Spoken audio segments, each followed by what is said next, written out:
All right. Hello. Welcome, everyone.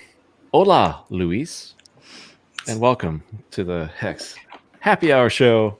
Full panel.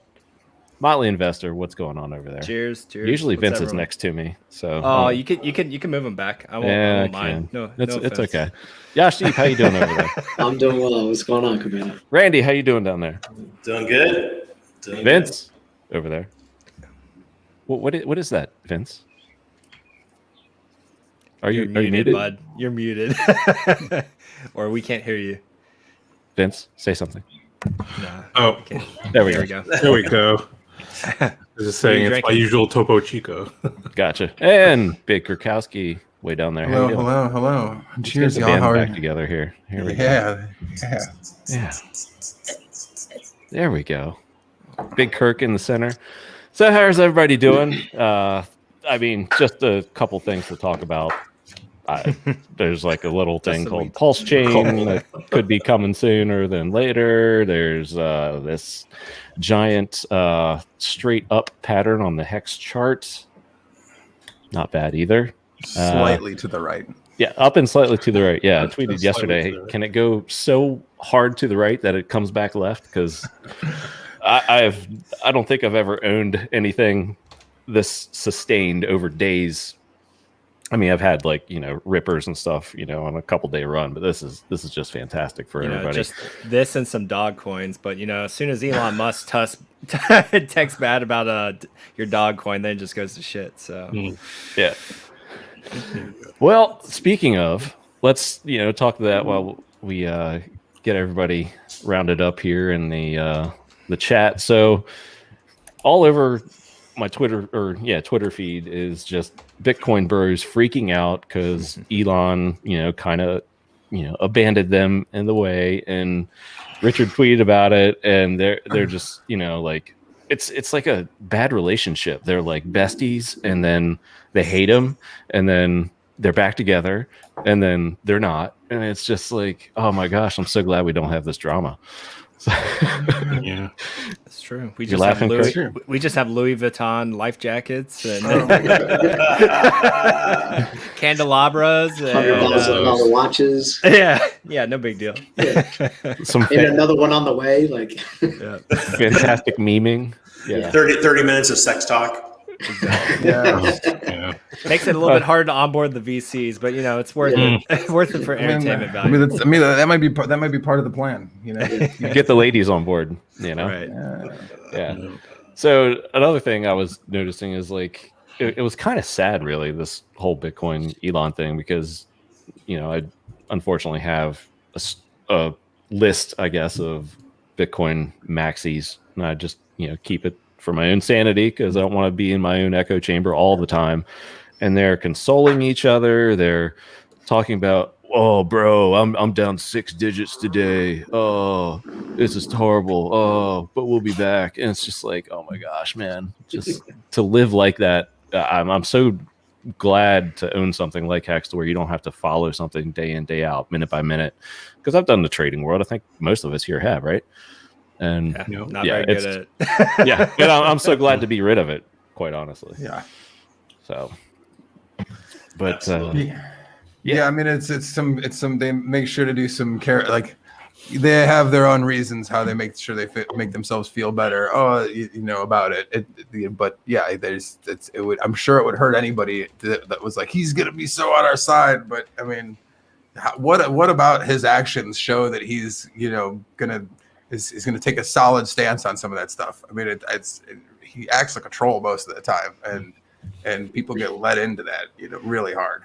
And this is the problem, right? Too, when you start speculating on like these meme coins, like there's nothing wrong with it, right? Like you can make money on any cryptocurrency, but some of these coins, like Dogecoin, that just inflates billions and billions of coins. It was just essentially, Elon said it himself, it was designed to kind of make fun of crypto. When you're investing in something like that, you're literally coming in with the idea of grabbing a bag, riding the pump, and trying to exit at the right time before one of those legs gets kicked out. And when you're starting on 3 legs already, it only takes 1 leg to get kicked out. So something as simple as Elon deciding he wants to troll you this morning, waking up and sending out 1 tweet drops your crypto by 50%. Like, that's just kind of on you at that point. If you want to go and invest on a crypto that's standing on 3 legs to begin with, and it just takes Elon to just send out one tweet to just bring you to your knees, it's just, you're probably not making the right investment strategy from the start. Yeah. I mean, I'm generally speaking, like, I will say that I am impressed with the power of the meme. You know, the short-term power of the meme is incredibly powerful, but I personally do not believe in the long-term stability of any. You know, like you know what I mean? Like it's not meant to be a long-term. I mean, what meme is meant to make you feel good forever? You know, Yeah. I mean, Well, we have memes within, our HEX community and Pulse, right? That's not the primary use case. It's just that, you got 14 pulses, you got, 369 everywhere. It's pretty funny. And then we got, all the real bad actors that were calling us scams, and we turned them into memes. So, you can have meme culture and have it, actually be worthwhile. So I'm all about the memes, but yeah, it's sad. People post these like TikTok videos and it just goes viral, and that's, you get what you deserve. Yeah. Speaking of the scam talk and whatnot, it's still alive and well. Depends on where you look. I was Randy might find this funny. I was doing a little browsing in the crypto vigilante Telegram group. So much shame. Oh my gosh, man! But I'm in there, and I just like to, Hex every day or so. Hex new all-time high. Hex new all-time high. And it's just some people, and it just so triggered. So one guy is like, obviously hook, line, sinker. Well, the origin address owns a lot of the supply. Yep. Yeah.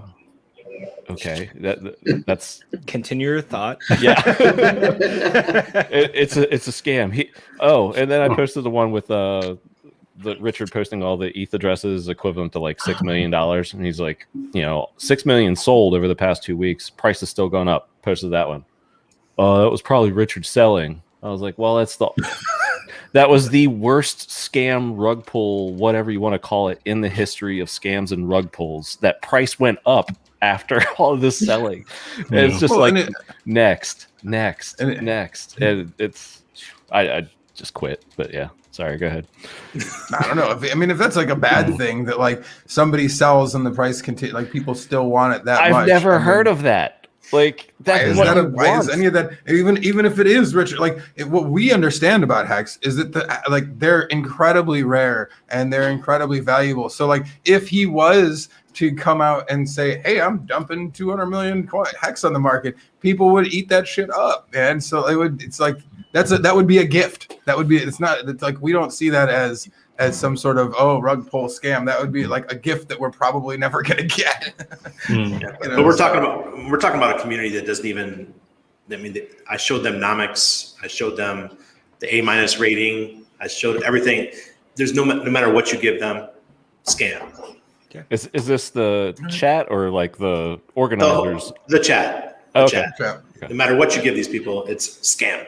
So don't waste your time with them. It's just I try because we could get somebody and I can't. I'm not allowed. Yeah. I was told Randy, you're not allowed to come in and talk about HEX because you piss people off. So if Randy hasn't done it by now, you're not going to do it. It's time to move on and move your efforts elsewhere where they're more productive. Yeah. Speaking of those, that Coinbase montage that I just saw, it's who put that together? Markable, right? Markable. Was fantastic. I mean, Markable you didn't get mine in there, but that's fine. Yeah, that's fine. I still think it was fantastic work. It was fantastic work. I was like, yeah, this is kick ass. It looked really because I was like some cats are visiting, and when they I was like, yeah, you see this Coinbase thing? And I went to show a couple of them to them, and then I scrolled through and I saw the montage, and I was like, oh, here you go, 2 minutes of everybody right there. So that was great as well. Yeah, these community campaigns. So that one was started by Johnny Chaos. They're really cool, right? It shows that the community has shifted and grown in the past from where we started, where yes, we did have that scam narrative nonstop in the beginning, and we were very combative and we had to claw and fight our way through for the first year. But now that the community has made that shift and we've gone to more of reaching out, obviously with this PulseChain, when you do your own chain, you need other people to come on and adopt it. So you got to do the narrative shift. And luckily, the price chart has shown what HEX can do, and it's kind of gotten rid of that that scam narrative. People are actually like, shit, maybe I should have invested in HEX. Let me go ahead and get some. Maybe I should look at this PulseChain because maybe that's the new next HEX that I didn't get into. And so it's starting to bring eyeballs, and then you can see the community at the same time shifting to a more welcoming and then just much more united front when it comes to these campaigns of outreach and just getting our brand awareness and everything in front of people. Not just Coinbase, like a lot of crypto Twitter and other communities see all those videos. So that's really cool marketing that was solely done by the community, not Richard, not the OA, no external entity but us. All decentralized. Yep. And let's see, what do I want to ask here? Oh, speaking of Coinbase, so I know that even Johnny was like this for a while. He was against Coinbase and us getting listed. Or not really against, but just like, who cares? Don't need them. Yeah, don't need them. Yep. So how's everybody feel about that now? Like, are we cool with it now that Richard's kind of like mentioned it in casual manner off a couple streams? I think I mean, it really doesn't make a difference to me, but in terms of having a top 10 cryptocurrency now that we're there, I mean, why not at this point?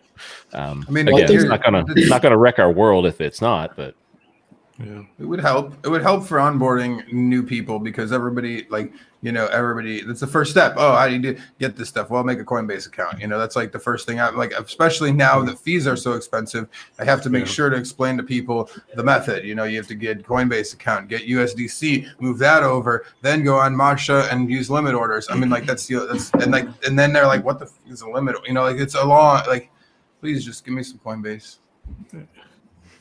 Yeah, it's that next step, right? Because aside from like Robinhood probably being the easiest way for someone to purchase crypto, not real crypto, obviously more paper crypto, Coinbase is really that next step to the onboarding tool of getting to know coiners, because that's the next easiest, most friendly UI that new users can come onto is probably going to be Coinbase. So do we need Coinbase? No. Would it be nice? Yes. It just makes that onboarding process that much simpler, that much easier. I told this story the other day on the night show. I was, for you guys that don't know, I'm finishing up my term in the Navy and I'm doing recruiting. So I'm in and out of high schools with a lot younger generation than most people that we have in our community. And I briefly mentioned crypto, and one of the kids was really interested. So we started talking afterwards, and we're going over each other's portfolio, and the kid actually knew a decent amount. And I mentioned HEX. He's like, oh yeah, HEX. And I was just like, wait, you've heard of HEX? He's like, yeah, for sure. And I was just like, are you just saying that, or have you actually heard of it? He's like, no. And he opened his phone up and he just showed me a Discord with one of his crypto Discords that he follows, and they were talking about HEX. And I was just like, get out of here. I was so taken back that he had actually heard about HEX, and it really. And I was wondering what kind of drew their attention to it, right? And it just all comes down to that damn price chart. That price chart is our best freaking advertisement that we can get right now. This insane pump we're doing, where we're just going straight up and to the right. It's the best advertisement you could ever ask for. While everyone else is in the red, dying, HEX is just a bright green candle in this just sea of blood. So it was cool watching some random high school kid that was 17 or 16. And he knew about HEX already. I was so taken aback when I first heard that. I was really surprised. But to go back to Coinbase, it's just that last little step where it's the next easiest thing other than Robinhood, which isn't even real crypto, to get these new no coiners into HEX. Whereas we have to go additional steps to get them a MetaMask, to get them to learn about decentralized exchanges, and you get them lost in the sauce before you even get to the actual product. And then especially a product that can be as complex as HEX, if you want to make it that, it's better to be as simple as possible on the onboarding side of it. But yeah. All right. Do we need? I got something to say about the Coinbase thing. And hello to another Hexkin. We have two Hilarskis in here. Hi. First time on stream. Is it Annabelle? Yes, Annabelle. Yeah, first so nice time. to actually virtually meet you instead of on Twitter. So cool to see you. Thank you. So what I was thinking was, I think one of the things that's different about HEX is the amount of women that we have in our community. And look at the Coinbase thing, how many people made videos. I know we didn't make a video because I call it Conbase, but it's like, it's just good to see all the women that are coming in, and I know Hannah she doesn't do a lot of the live streams, but she's here. Well, you know what's even funny about Coinbase, Randy? Because even if we do try to get listed on Coinbase, just the pure mechanism of how HEX works and how you have to go and stake it, it still teaches them to acquire custody in their own, go get their own MetaMask wallet and get it off Coinbase. It will simply just be a fiat ramp, so they can go fiat to crypto. But if they want to stake and actually use HEX for those mad gains, they're going to have to take possession of their own crypto. So like even then, I see it as being a much more benefit than a negative. Even if me personally, I'm not a fan of Coinbase as well. I think it's still gonna teach people how to use crypto properly. It's just gonna help them with the fiat to crypto. I think that's possible. I think at some point, if we get listed, that Coinbase is going to offer staking for them on their behalf, and so I think that's going to come. We'll see. We'll see. But they're already saying that they're going to do ETH 2.0 staking on their platform. So they're already thinking about it. We don't even have ETH 2.0 yet. I know. We don't have. That's what EIP Maddie was 15.0. saying. He's like, "There's no ETH 2.0, but they're offering staking."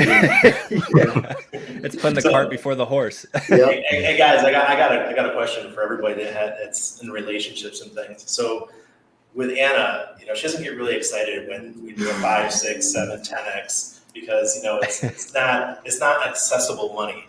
So does anybody else have this problem? Yes. I have lowered expectations so much that maybe we'll get 10 grand out of it next year. So one day soon, I think there's going to be a surprise. But how's everybody else doing? I've had that issue with my girl. Like initially, right when I was first obviously we're all on screen are pretty obsessed with HEX. So this is all we do nonstop 24/7. So she knows like most everyone on the screen, everyone that I stream with now. Like she knows everyone's names. So she's like starting to getting involved with it. But at the same time, she's like until it like turns to actual like physical fiat. It's just like, okay, cool. Enjoy your imaginary crypto money. But as time's gone on, right, and like my staker app's grown, it's fun because I'll just show her my staker app, and then it becomes a little bit more real. She's like, really? I'm like, yeah, really. And it's just like, okay. Nice. And then and we've started to have the conversation of now like, hey, we might have to move outside the country. Like this is actually getting to such serious gains that we might need to start looking at alternatives outside of the US just for tax purposes. And I think that started to make it a little bit more real for her. It's just like, oh shit, like this is actually turning into a thing. Like, so it's been a journey. It's been a journey to say the least. I've had that chat too, but we'd still move for $10,000. But can you explain why? I don't understand. I don't know. I just think HEX is like a saving, that I cannot touch it, I cannot expand it, I cannot buy shoes, I cannot buy car. So I just think, okay. Eventually. Shoes, first one on the list. Eventually, you will. Yeah, I just think it's a saving. Okay, forget about it. Okay, I will use something else, maybe Bitcoin. Well, HEX saving. That's good because it keeps the sell pressure down and it helps pump our bags. Yeah, if everyone's thinking that way, then nobody sells. Yeah. You guys can sell good old grandpa Bitcoin for shoes and keep HEX for long-term wealth. Okay, guys, I have to go. The Kicks is calling me. Thank you for coming on. Bye. Nice seeing you on stream. He's picking Shoes. Shoes. Shoes, number one. How about you, Kirk? Managing expectations, or you've, I guess, already managed them because you've made the move, right? Yes. So I mean, like it's tough because like we've made the move, but it's not like we're like balling out of control or doing any sort of crazy, So there's still like there's a reality of this because like we've made moves for several different reasons, but that being one of them. And so like being in another place is like, oh, okay, this is seriously real. But at the same time, she's also like, yeah, another year or two, like it'll be exciting when then like we can upgrade some things. So we're getting like my wife from the very beginning. It's when I start to talk about crypto and just get into like the deep into the weeds with her, she'll be like, "That's fun, honey. Just tell me when we're rich. Just tell me when we're rich." Yeah. And I'm like, "We're not that yet. Just hold tight. Just keep holding tight." Hang on. Simon from the chat asks, guys, are you thinking this is the top? Simon, what top are we talking about? Top of Crypto? the day. I certainly don't think it's top of HEX. So Just I don't think so. I don't think so. Mhm. Because like if one Pulse launches and there's a 2x bonding curve, I think the anticipation is that the price will at least 2x by the end of it. So if that happens, if we're at 10 cents, we're at 6 cents, it could be 12 cents, it could be 20 cents. That's my hope. I think we're around 20 to 30 cents at the end of the sacrifice phase. Oh, I can see that. Wow. I can see that. So we were discussing this last night too, right? Because like my kind of prediction was I was hoping Richard would go live tonight, give us the details that we need for sacrifice phase to make the educated decisions and strategies, and then just like do some crazy stuff like it goes live tomorrow, get ready, like no time to prepare anything, just go. And I forgot who it was that brought up the counter to that, but I think it might have been DC. But if we're just enjoying this pump right now, and like this is just on the news and speculation of the sacrifice phase, why not ride this until until it seems like it's run out of gas, and then go into your sacrifice phase, right? Optimize your pump to the maximum, and then bring out the move. And then at the same time, it helps you hammer out the details if you haven't quite gotten them cinched up yet. But I was just like, yeah, that's a good point, because I mean, what we've done just on the sheer knowledge of just like, hey, sacrifice phase is close, guys. That's essentially what he said. He said he'd like to do it 7 days, but it wasn't concrete. So just from that alone, we've gone from like our lowest at like a dip of 1.3 to 7 cents. I think we've wicked up to like 8 cents. Like crazy price appreciation. This is just the tip of the iceberg. Yeah, Yeah, I feel like HEX is that really strategy. actually starting now. Like like there's so much of it that I was like, okay, this first year we got to get all these coins out of the way. And like, okay, now we got to get all this damn sell pressure out of the way for post big payday. And like, okay, now the appreciation begins. Like now we've gotten to a place where the people that are here holding want to see much higher prices before they're going to be selling, and you see that on the chart. So and there's a lot more buyers than sellers. So up we go. Astro brings up a good point that I figured I'd throw out there so we can answer this, but it's also part of the game theory, right?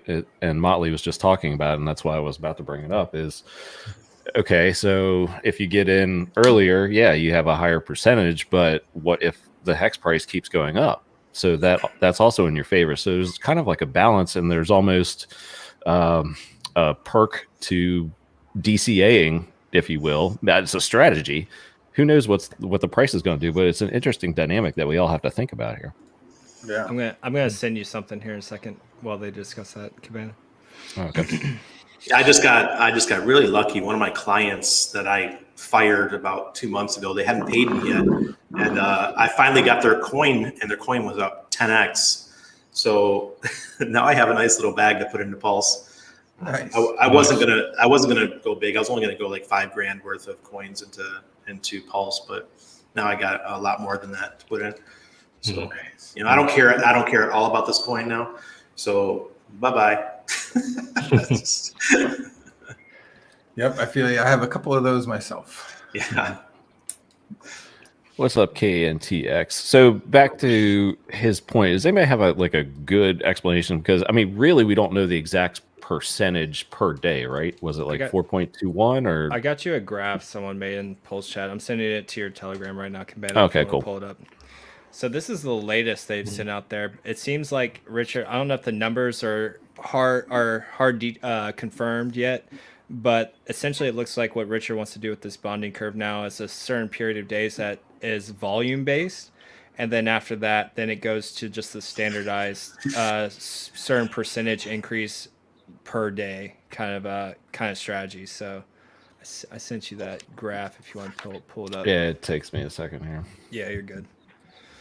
But essentially his explanation was during the, like right now on this graph that Cabana is about to pull up, it's got 1 to 7 days is going to be the volume phase, where you're going to essentially go into gold, silver, and bronze tiers on how much X token or Pulse, whatever it's going to be. It's eventually going to lead to Pulse, right? That's the speculation.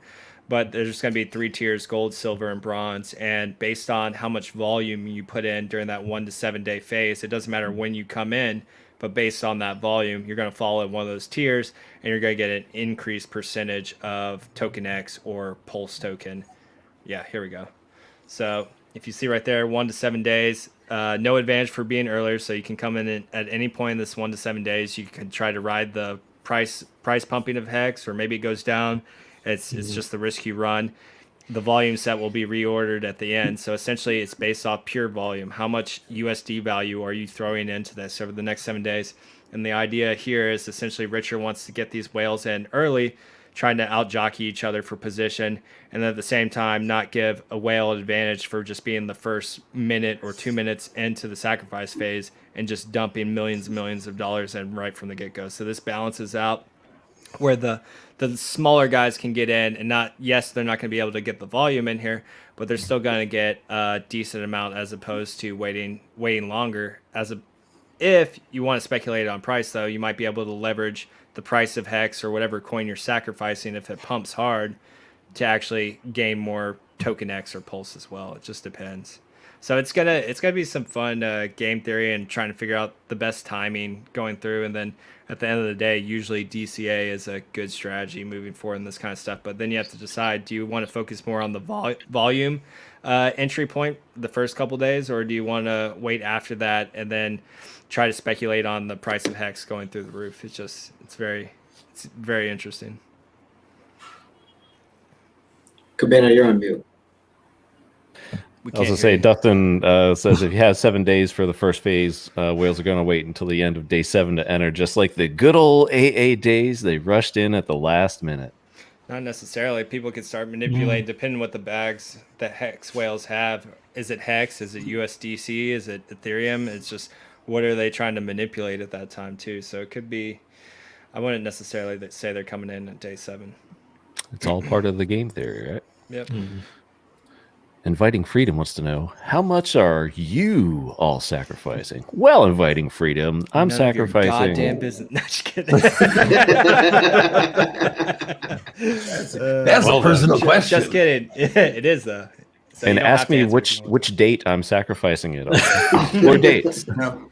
What are you going to be wearing when you sacrifice? Ducktail shirt.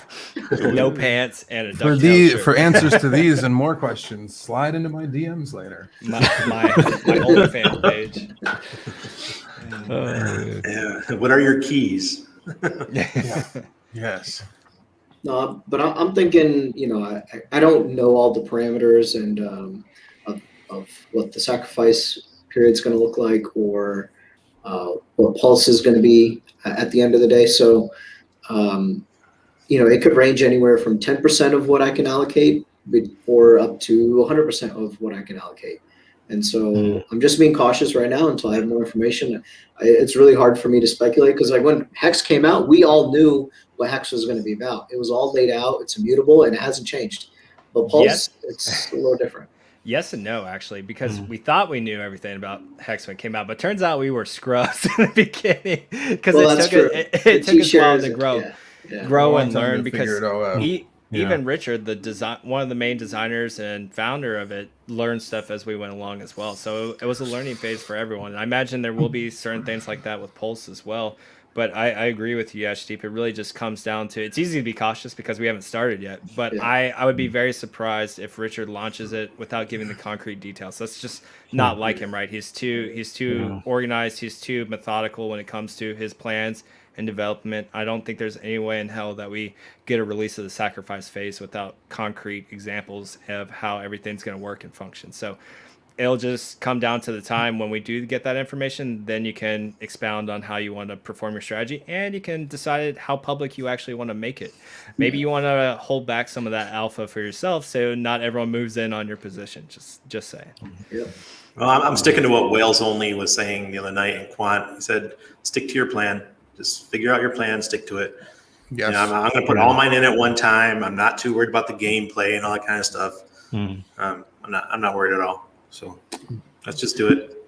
Yep, I'm ready. That's how I feel too, Randy, dude. I literally, I'm like, okay, all right, like I'm ready. Like Richard could go live. I think you and should cut be us able to off. adapt. I think you should be able to adapt if you get more information that justifies it. personally. Sure, Oh, yeah. I would Yeah. love that ability. I'm not saying that I wouldn't like that ability, but Fuck it. Let's do I mean, because like, well, the reason I say that is because like there are, like you said, there are several differences. I'm not saying that Richard isn't going to do those things that you're talking about, but it's a different idea. You're launching a blockchain, so like by the premise of it, it's not going to be completed when it starts. So there is a layer of belief or trust or whatever in that some of this will get done, and it is speculation on it. Now we do have the previous evidence of something that was finished and works, to be like this group of individual or group thereof has the ability to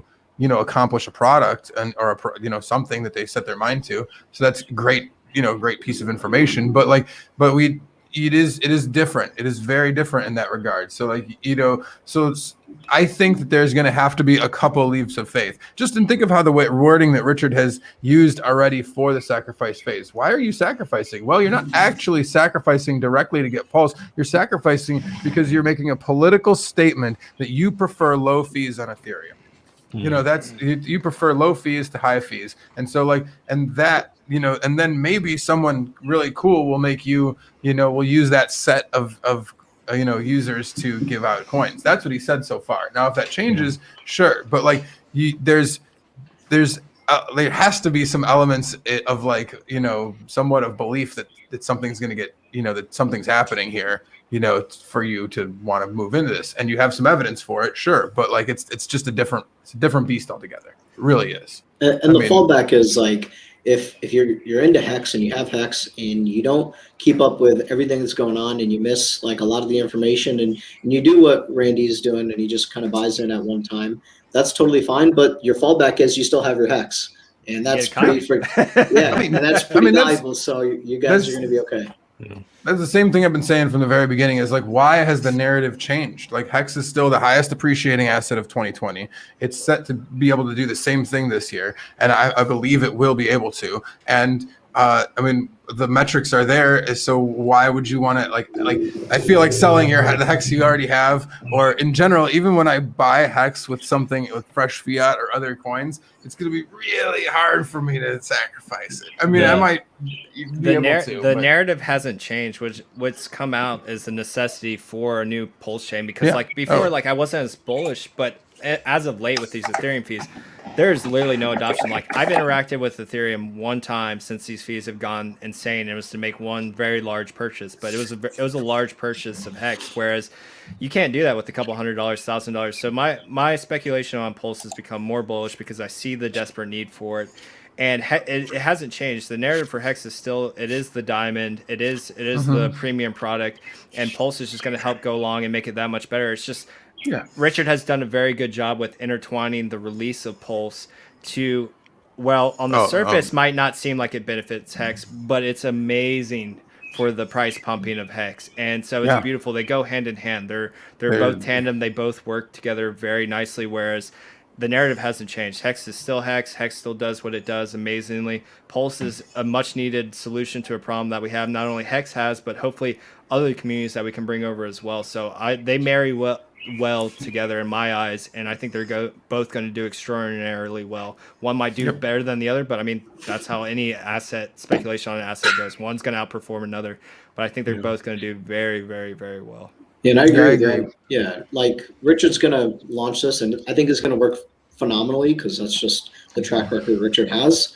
But on top of that, I think a lot of communities will take advantage of the fact that we have low fees, and a lot of people that I've been talking to recently, and my phone's been blowing up. I'm sure you guys can imagine and can relate. But a lot of people are hitting me up. They're like, "Yo, this transaction fee cost me $230.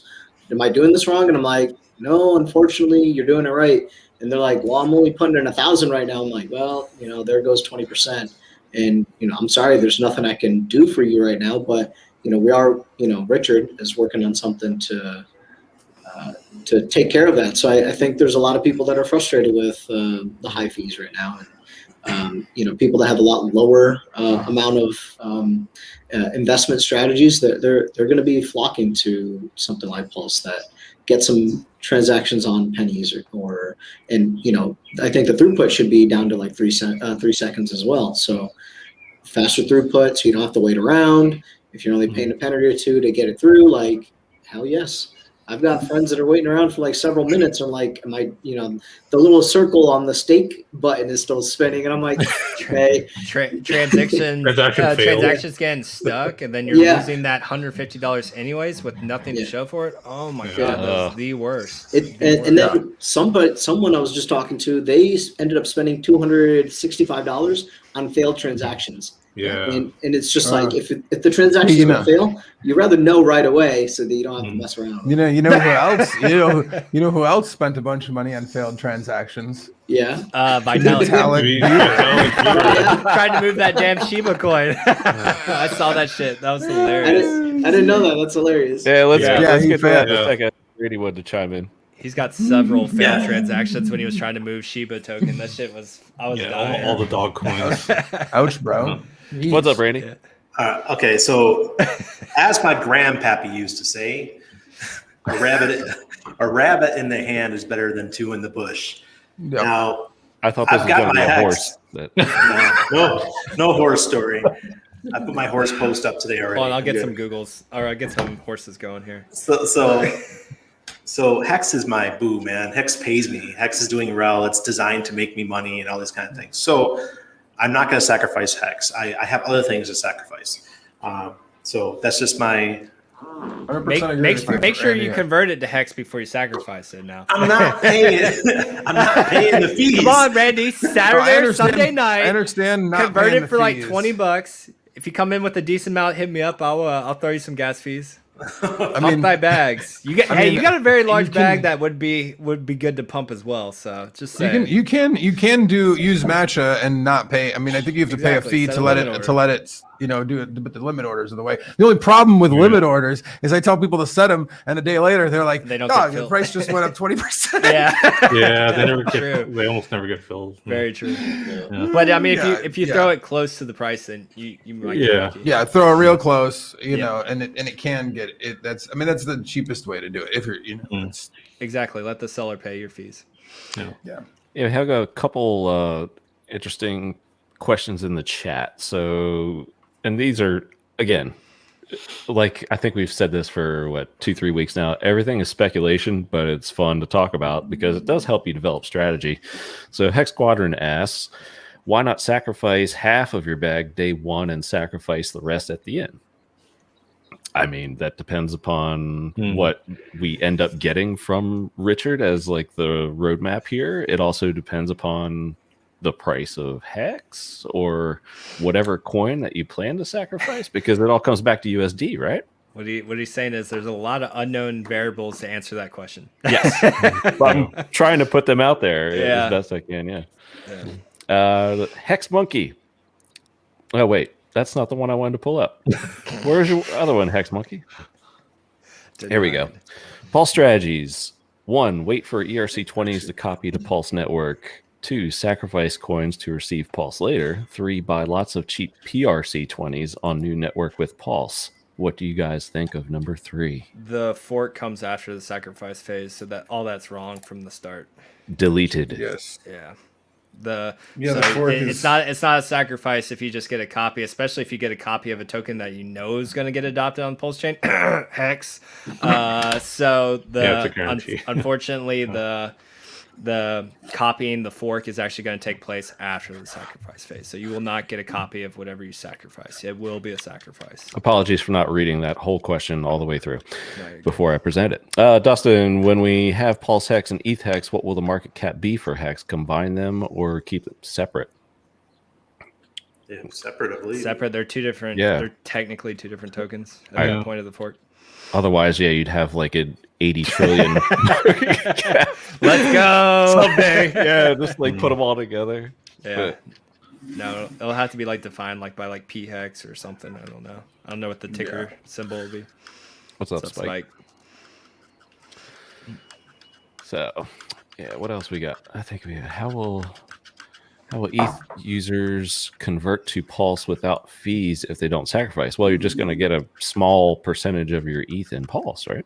Itty itty bitty. So the Pulse to ETH supply will be 10,000 to 1 ratio. So you have one Ethereum, you're gonna get one Pulse. You're only gonna get a 1-to-1 swap for your Ethereum to Pulse, right? So if you have one Ethereum, you get one Pulse. But unfortunately for you, unfortunately for you, 10,000 to 1 supply of Pulse to ETH, you're gonna get next to nothing for that one little Pulse. It'll probably be enough to transact, but you're not gonna be able to.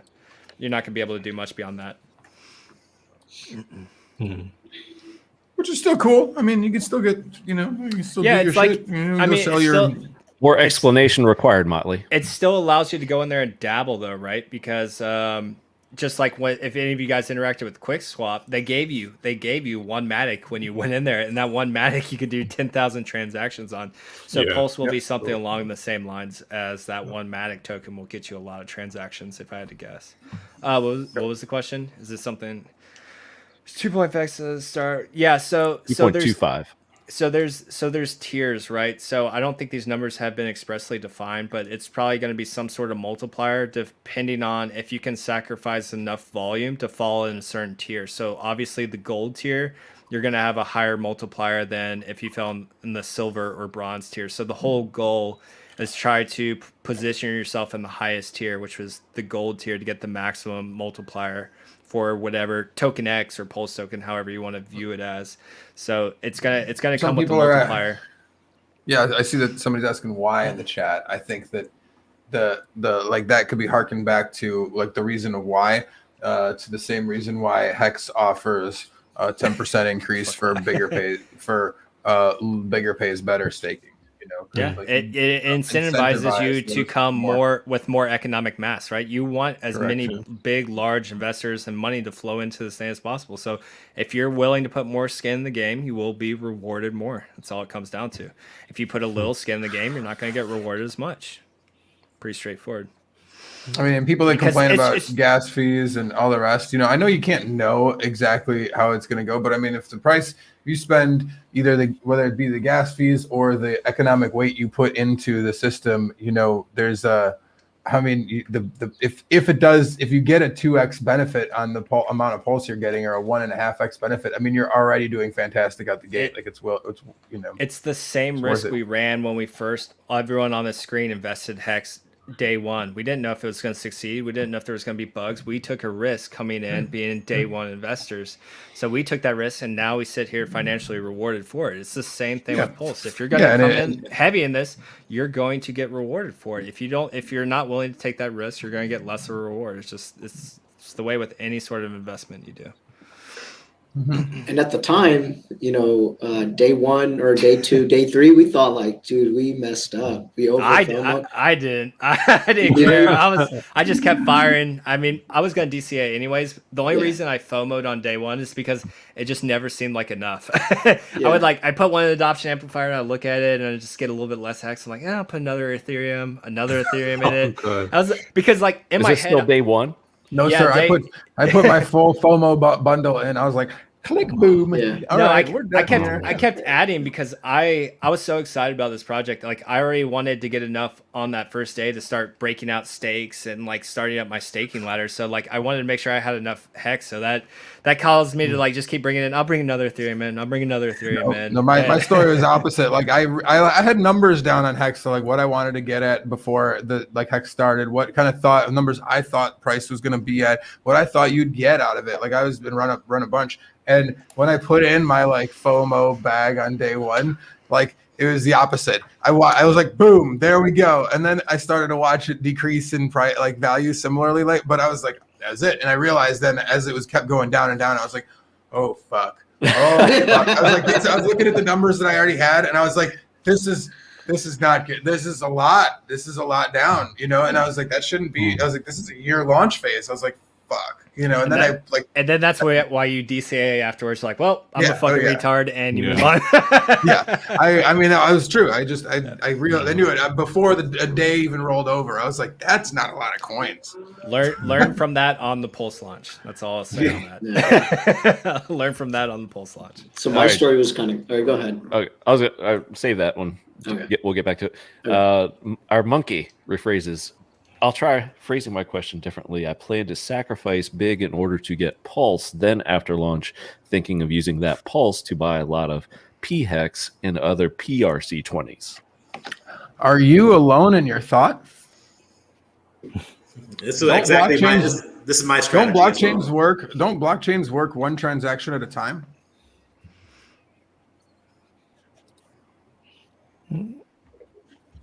I agree with them. I'm going to be buying the PRC20s and everything with my Pulse. I'll probably buy PulseX.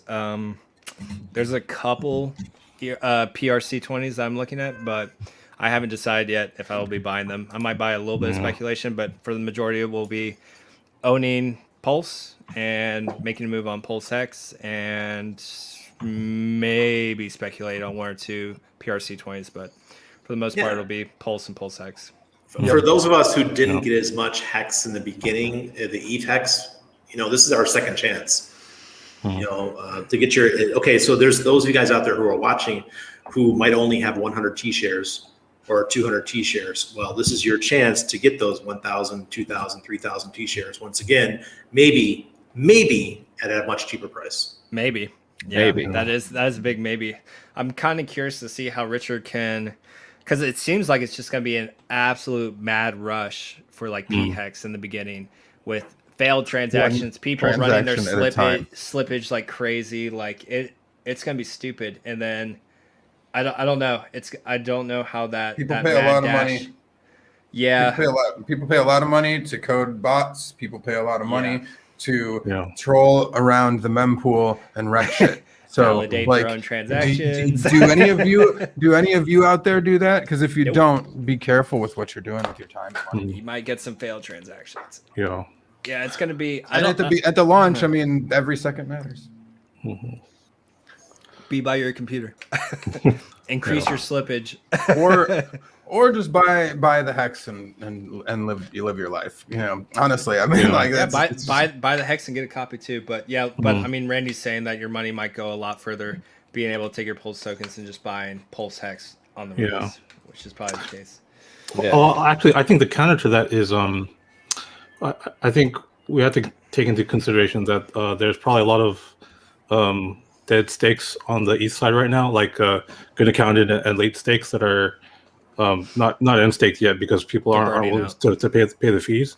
So once Pulse goes live, I think a lot of those stakes will be ended on the Pulse side, and so that will ramp up the share price a lot in comparison to the share price on the east side. So you might, if your end goal is to get more T shares on the Pulse side, it may be worth it to just buy the HEX and stake it now and get the copy of those shares. Are you talking about the T share price? Yeah, the T share price. Yeah. I doubt any of those stakes that are bleeding will receive the maximum ROI the system's seen to date. So I doubt any of those will actually affect the T share price. That's a good point. Yeah. I wonder how that works. I wonder. That's a good question about the maximum ROI. I know a lot of people will end stake those. For sure. Does the maximum ROI, I wonder if looking into the math on that, like does the maximum ROI get calculated before your late unstake penalty gets calculated? Like what you would have gotten versus what you actually got? Yeah. Hex line, where are you? Hex line, where are you at? There's a parentheses or not in there somewhere. And that makes probably a big difference. Yeah. I would think it's beef. I don't know. Nope. I'm not even gonna. I'm not saying. I thought about it for a second, and I'll just let it go out there. I'll DM Hexline on that one for sure.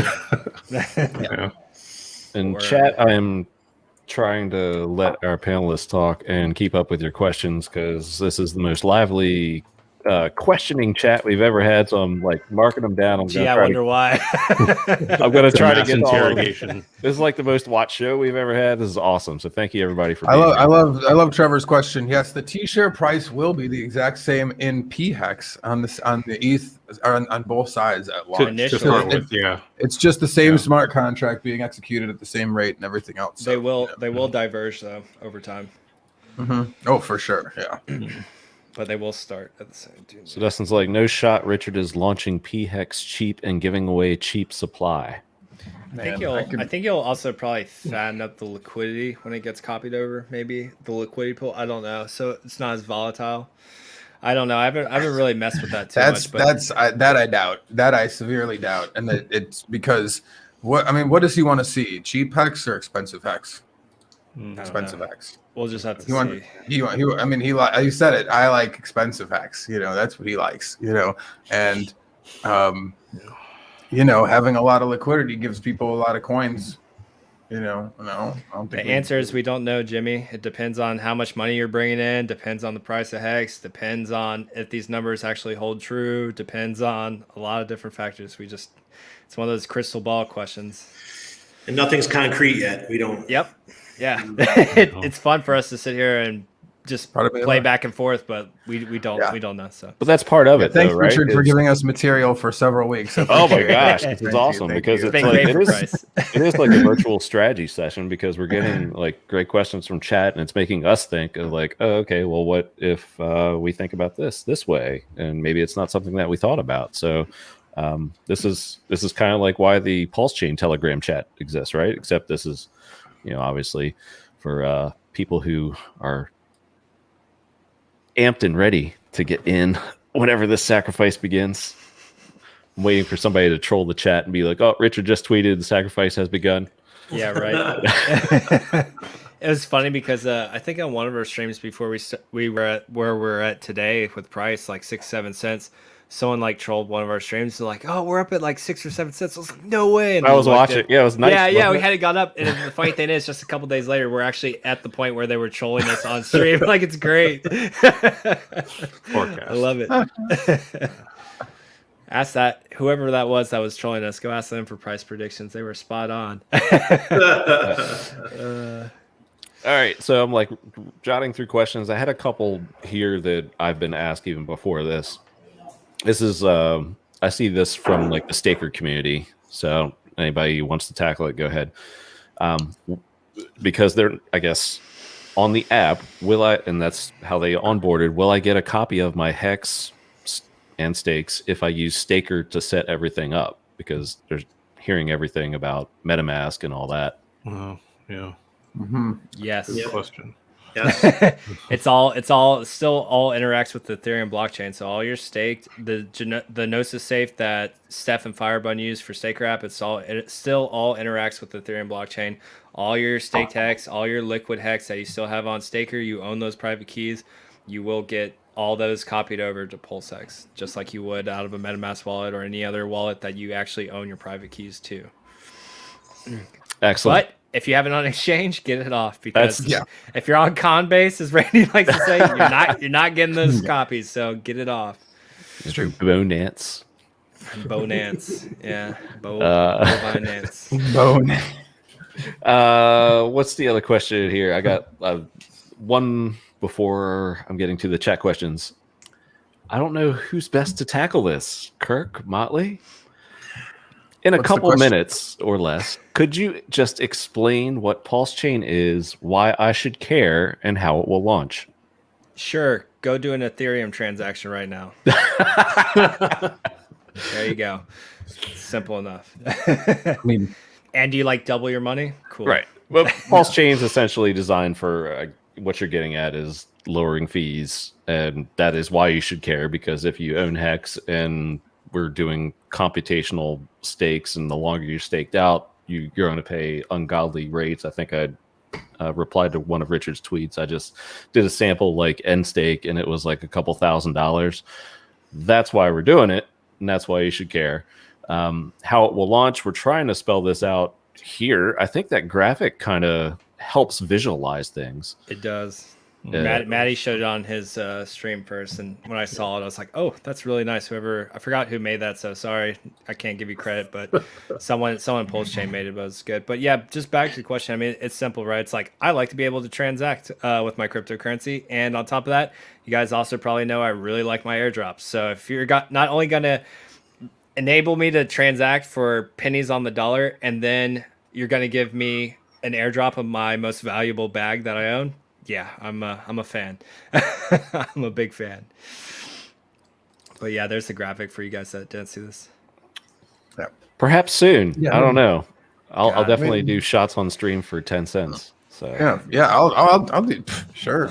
I got Tito's I can go grab real 10 quick. cents. to We make sure I gotta get wait some till 10 cents for shots on stream. all right. Well, I mean, fine. everybody's gonna have to like take a break and go off one by one, so at least to have a show. So. What I'm worried about is I want Richard to hurry up and release this so we don't get into the kind of in the sticky area of this releasing in Vegas, because I was planning on going in Vegas and like I want to be fully focused on the sacrifice phase when it comes out, and not be like going to Vegas and like trying to like, do I sacrifice today, and then like be in an altered state of mind because Vegas and so, and obviously I'm not going to bring my crypto. I'm not going to bring my crypto with me either. So it's just like I need this thing to get going here. No, I agree. I would like it. That's not the only reason why I like now, like please now, tomorrow. Like, I'm fine with that. Is because like the other thing is that I think I said this last week on stream, but like, what is Richard, like he's saying, we get no benefit. Hexicans get no benefit on Pulse as, than any other ERC20, right? Well, kind of. But we do get a couple things benefit, in the beginning of all of this. The first being he's very, he hasn't said it, but he said, hey, some Hexicans figured out that, if you buy Hex and put that in, you might get a better time weighted average on your price, So like that's one thing. Like Hex is probably the least liquid of the coins that are going to be in the sacrifice chamber, so it'll be the easiest to pump its price, raising your value in by being a part of that. That's one. Two, the timing, man. We have insider information. Who else is listening to 6-hour Richard streams about pulses and all the other shit? Like we waded through that, and so for that, the faster he launches it, the less like people are upset that they might not be able to get their funds ready. But like that's better, because like that means that like the big money, the VCs and the whales out there aren't as well, so you got a bigger chance at getting a bigger piece of the pie. Well, it's funny that you mentioned that, Big K, because I saw this thread, right? And it was someone asking about Pulse and Hex, and they were asking questions about it. And I saw a Hexican that I know make a comment on it. And when they commented on it, what they said wasn't necessarily correct. And it's funny. I was going in there to correct him. And I was like, wait a minute, because what the Hexican had said was, and this goes back to the insider kind of information. If you're a Hexican and you're staying up to date with all your information, but they had said like, hey, if you buy Hex and you sacrifice Hex, you get a premium for Pulse token. And I was going to comment, I was like, no, that's actually wrong. That's not the case. And I was going to explain why. And I was like, nah, I was like, these non-Hexicans, they could come in and they can do the research for themselves. Or if they want to believe that buying Hex gets you a premium into Pulse, I just might let that one slide. So I refrain from correcting that lack of knowledge on that one. You may or may not get a premium based on how the market reacts. Exactly. Yeah. So not technically like, wrong. In a perfect world, we're at 10 cents by the time we start the sacrifice phase. But that shows you how powerful that insider knowledge is, being up to date on your PulseChain information, on your Hex information, because just having that little bit of knowledge that you take for granted is someone's not gonna be as well positioned as you're going to be when it comes time to actually take the initiative and make those moves. So value the information that you're getting from this stream, from the community, from the Telegram chats, because it's worth a lot of money. That's your insider advantage of being a Hexican. Yeah, and it goes back to, I think you said it, putting in the time, or maybe Kurk did. I mean, investing that time. I mean, that's why we listen to hours of content, is to understand things better. That, I dare say, that's why a lot of the OG Hexicans are here, is because you put in the hours of watching and learning and absorbing and making decisions based upon that. We want to act like, we're just like trustlessly making interest here, bro. Just sitting, enjoying my fucking mad gains. That's nice too, though. And that's not, I mean, like that's a reality. Don't get me wrong. I'm not saying that, but like a lot of us have also paid very close attention and also participated a lot in this community and listened and learned about a multitude of other things, and whether it be trading things or what is going on in the ecosystem, because we haven't kept a blind eye to the rest of crypto by any means. and because of all of that, you deserve like it's something for your effort, and you have, and like that's something. It's not like you deserve straight up cash, but like you may find yourself in a position to have good opportunity, and that's what we have here, so seize it or don't. Do your thing. Brand's gonna win it. I agree. Yeah. Let's see. Where was I at here? I mean, this chat is like on fire. You guys rock. It's nonstop. Yeah. I mean, anybody wants to pull something out? Texter asked about bridges. I think we're going to talk about that here this hour. I think Yashdeep wants to speak on that as well. Yeah, we don't know anything about them yet. Yeah. Just speculation. Richard has a couple. Yeah, and I'm sorry I don't have names attached to these. I was copying and pasting in my notes, but I'm meeting with, and this isn't a tax question, but a suggestion maybe to jog some ideas. I'm meeting with the CPA Monday. What questions would seem appropriate regarding the sacrifice? That's a good question. Yeah. Would it be considered like, what's your tax liability there? Because you're giving it up for what at the moment, nothing, and when you get a bunch of pulse on the other side of it, like those might be worth nothing, so what's my liability there and how much of that can I write off? Ask if it makes sense to renounce. Mm-hmm. Yeah. I'm talking to, I got my lawyer. I'm on it. I'm getting my Panama citizenship here very soon. So Nice. we'll have my renunciation celebration live, I think. Oh, stream it. Sure, Absolutely. sure. Let's see where I'm just chat. You guys are awesome. Trevor, yeah, we're going to get to your question there. All right. Let's see how much, this is not Trevor. This is copied from probably 20 minutes ago. How much money, I think this might have been Dustin actually, how much money, again, complete speculation, that's all we've been doing for like 2-3 weeks. How much money are we thinking for the gold, silver, and bronze tiers, the first phase? So I guess, is that the 7 days? Mm-hmm. So are those going to be set tiers? So is there going to be set tiers, or are they going to be guessed based on? That's the thing, we don't even know. We don't know yet. Yeah, if it's going to be, like you said, set tiers, or it's just going to be divided up between the volume that enters. Like, we don't know. It's kind of that frustrating part of the speculation. It's just there's not enough information to give you a guess. Do you want to know what I like? We can guess on the volume entered. Sure. Yeah, what I wish it would be. I think that like you got to hold your pinky up to your mouth while you give us the estimation. Well, the first level requires no pinky in my wish phase, but 100K for the bronze would be like, like that would be cool to allow the like smaller participants that have done well in HEX to like maybe participate, like make a risk, make a decision, make a calculated risk for a position in something else. That's that. But that's like 100, 1 million, 5 million, would be my like wishes. But like, I think it's going to be more like 1 million, 5 million, 10 million. At least, in my opinion. Well, I mean, depends on also how many gold, bronze, and silver medals are being given out. Yeah, it could just be divided amongst the volume and just cut evenly across. Just depends where you fall. What was that? Oh, I see. So like, even if you put in $1 during the volume, yeah, phase, maybe you $1, might maybe end up in total there bronze. was only $10, and you section it off accordingly. But yeah, I didn't think about that. depends. Kind of like the AA, one day you luck out. Yeah. Day 43. Yo, do you live like outside of drag strip, Yash? Yeah, it sounds Oh, you guys hear that? Dude, Yo, it's like you guys have like someone racing 24/7 out your window. oh my god, you have no idea how annoying it is. Like, so I'm kind of near Main Street, but this is also like my apartments are in like this shopping center, and so people love to come here with their Mustangs Ricers. and their and ricers, and sometimes you get a nice Lambo here and there, but it's like they all love to come here. They all love to speed, and it's just they have terrible cars, terrible exhaust. They just I don't know. I've tuned It it can out. all though. be fixed with HEX. Yeah. Upgrade your life. Yeah.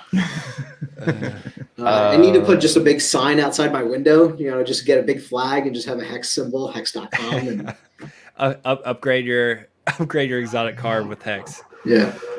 Somebody, Dr. Chim Richards said 1 million hex, right? Not USD. No, sir. I believe USD. USD. There are some USD. large players in Hex. No. Let me again. Full disclosure. I still hope that we hit 10 cents by the time this starts. So like a million hex would get you into my dream bronze level. You know. Yeah, that's a good Yeah. point. Yep. But All yeah, right. no, Let's do dollars. it. Yeah. Next question. Man, you keep coming. And again, this is just one I copy and pasted. Speculative question. What price points, and again, this is total speculation because talk about price. Do you think ETH Hex and Pulse Hex will be at by year end?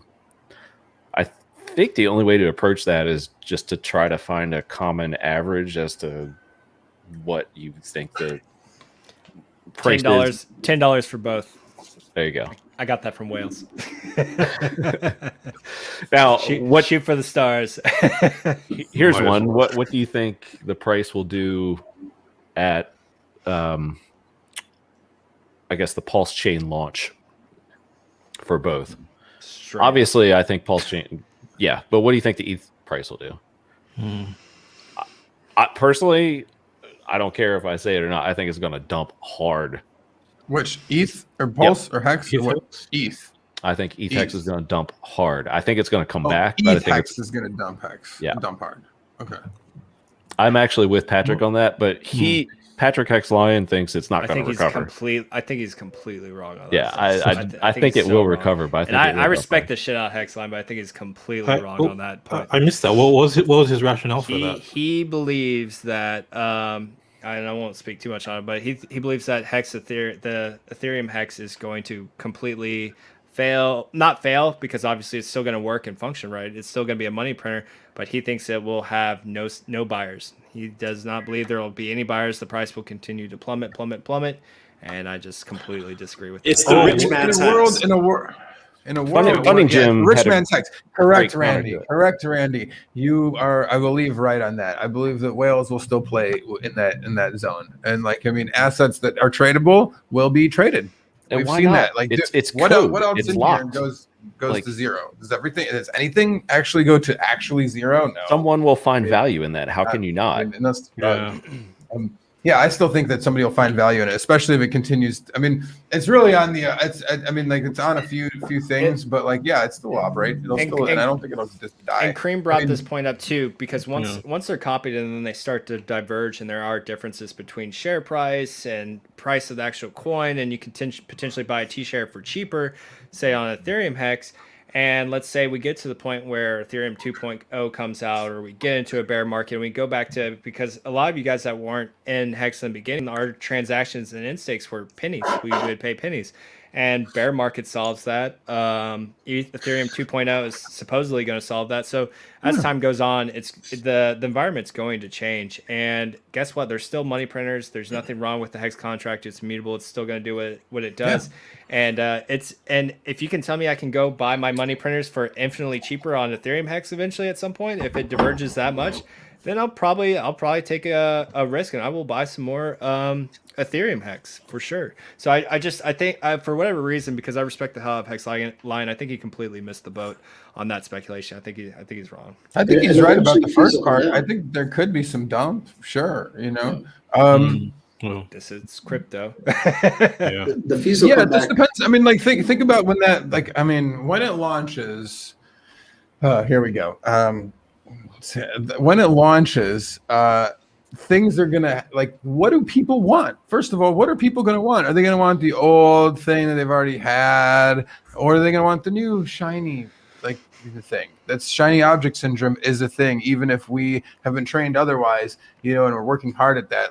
You have an option to buy all into all these different shit coins, all sorts of different stuff, So That's yeah, that's and a good Alex point K on is Alex, 100%. No one is gonna. Not everyone will trust the brand new if network. you if you haven't seen it, we're very loyal to our crypto, are we not? Mhm. So just like we're very loyal to Hex, there are very diehard loyal Etheryites, whatever you want to call them, right? And it's another layer of Ethereum. speculation too. I mean, most of this 95+% of it is all speculation anyway. So speculating on ETH 2.0 and speculating on the gas fees coming down and being in a good position for that is still another layer of what you can do. And you can gain interest while speculating, so like a better position of speculation. So like I think that it'd be hard to say that there's nobody will find interest in it. But I do think that out the gate, I mean, like there is a tendency to, jump into new exciting things, especially if like what I think will happen. Then like a lot of people will dump whatever older thing they have for the newer exciting thing. I mean, that I would be very, very, very, very careful about considering getting rid of all your Ethereum hex and trying to make a play on PulseX. I think that. But yes, please. I'm not saying. Exactly. No, I'm not saying you are. I was just throwing. I highly recommend people that. not to do that. But just like Ponzi's and scams and all the rest, like even if we tell you, even if it's very clear that I don't think that's a great idea, somebody's promised somebody will do it. Promise. Yeah. I mean, we don't know if there's going to be a bridge with between EHEX and PHEX. Probably not right away. Richard hasn't really said what the bridges will be. He mentioned that there's he's in the works of talking about 2 different bridges right now. Two different ones. I know he mentioned that through Ethereum and Pulse there'll probably be a bridge. But yeah, I mean, there's a possibility that there's a bridge between the 2 hexes and. That stabilizes price more or less. So yep, he could have more likely they go back to parity if that ends up being the case. We could have a bridge early in development, like right out, like they could already be planning on a bridge right now. But again, the only thing that might slow that bridging game down is Richard's dedication to the right way to do things. And so if you want what he believes is the best way to do it, a trustless bridge, a smart contract that actually locks your coins up without an admin key, so that and issues coins on another contract, another platform. Like right now, every one of those bridges that are out there, Maddox, Solana's, all of them, there is admin keys. There is a third party somewhere involved. So like if he and so like there's forkable bridge, things that, products out there, but he wants to do it properly, and like God love him for that, So I hope that is a possibility in the time frame he's looking for. Yeah. But if not, I'm fine with the third-party bridge out the gate, because again, nothing, the things that ruin these third-party solutions are like black swan events, things that are not exactly necessarily going to happen on an everyday basis. So like, do we want to roll with that forever? No, but like, do we want to have a bridge? Is it better to have a bridge on day one than not? Yes. Well, yes. it's like even the concept of what we're doing with PulseChain with validators, having a select number of validators and doing more of a proof of delegated stakes instead of doing proof of work. And like everyone's like, oh, less secure. Like it has been proven to work already and be more efficient when it comes to fees and transactions and stuff. But yes, are you running slightly more risk? But at what point does that risk outweigh, that very minuscule risk outweigh the fact that you have to pay $300 per transaction? One has to give eventually, so you just got to decide what's more beneficial to you. Yeah, Markable brings up this point, and this is part of what I'm thinking about. Don't forget about all the stakes. Well, stakes. Viking talk. Don't forget about all the stakes locked up on EHEX. Dump might be less dramatic than we think. I think this could be the part of the source of the dump. And like Motley and Kurk were saying previous, that some might try to get too cute and game it and get wrecked in trying to do it. Not saying that's going to happen. Maybe that's a play. I don't know. But I think there will be maybe some emergency end stakeage for people who are maybe not. Look at the people trying to get. There's already selling hex right now, like trying to sell. Selling emergency end stakes right now. You see some emergency end stakes ramping up. Yep. They lose money on the emergency on stake. They get left behind, and then they get to cry at home. Kinetics when Hex hits $10 on either chain, I'm buying Disney and bringing back DuckTales. DuckTales was awesome. Yeah. And while you're at it, bring back Star Wars, redo the last 3 episodes, and clean that up. Thank you.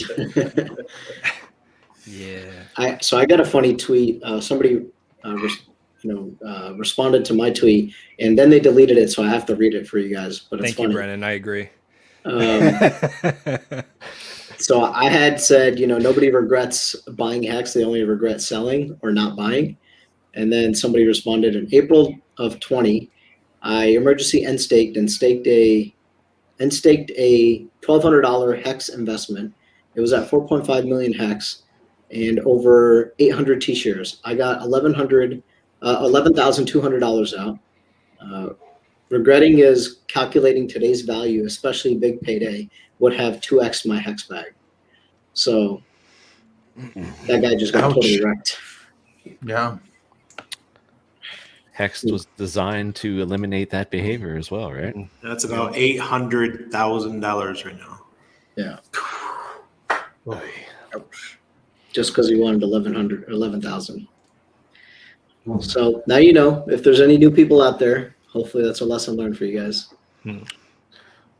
Also important, non-Hex news. Is this confirmed connects or is this just after you buy Disney? I have not heard this. It's gotta be Hexagon just themed. what we're all hoping for.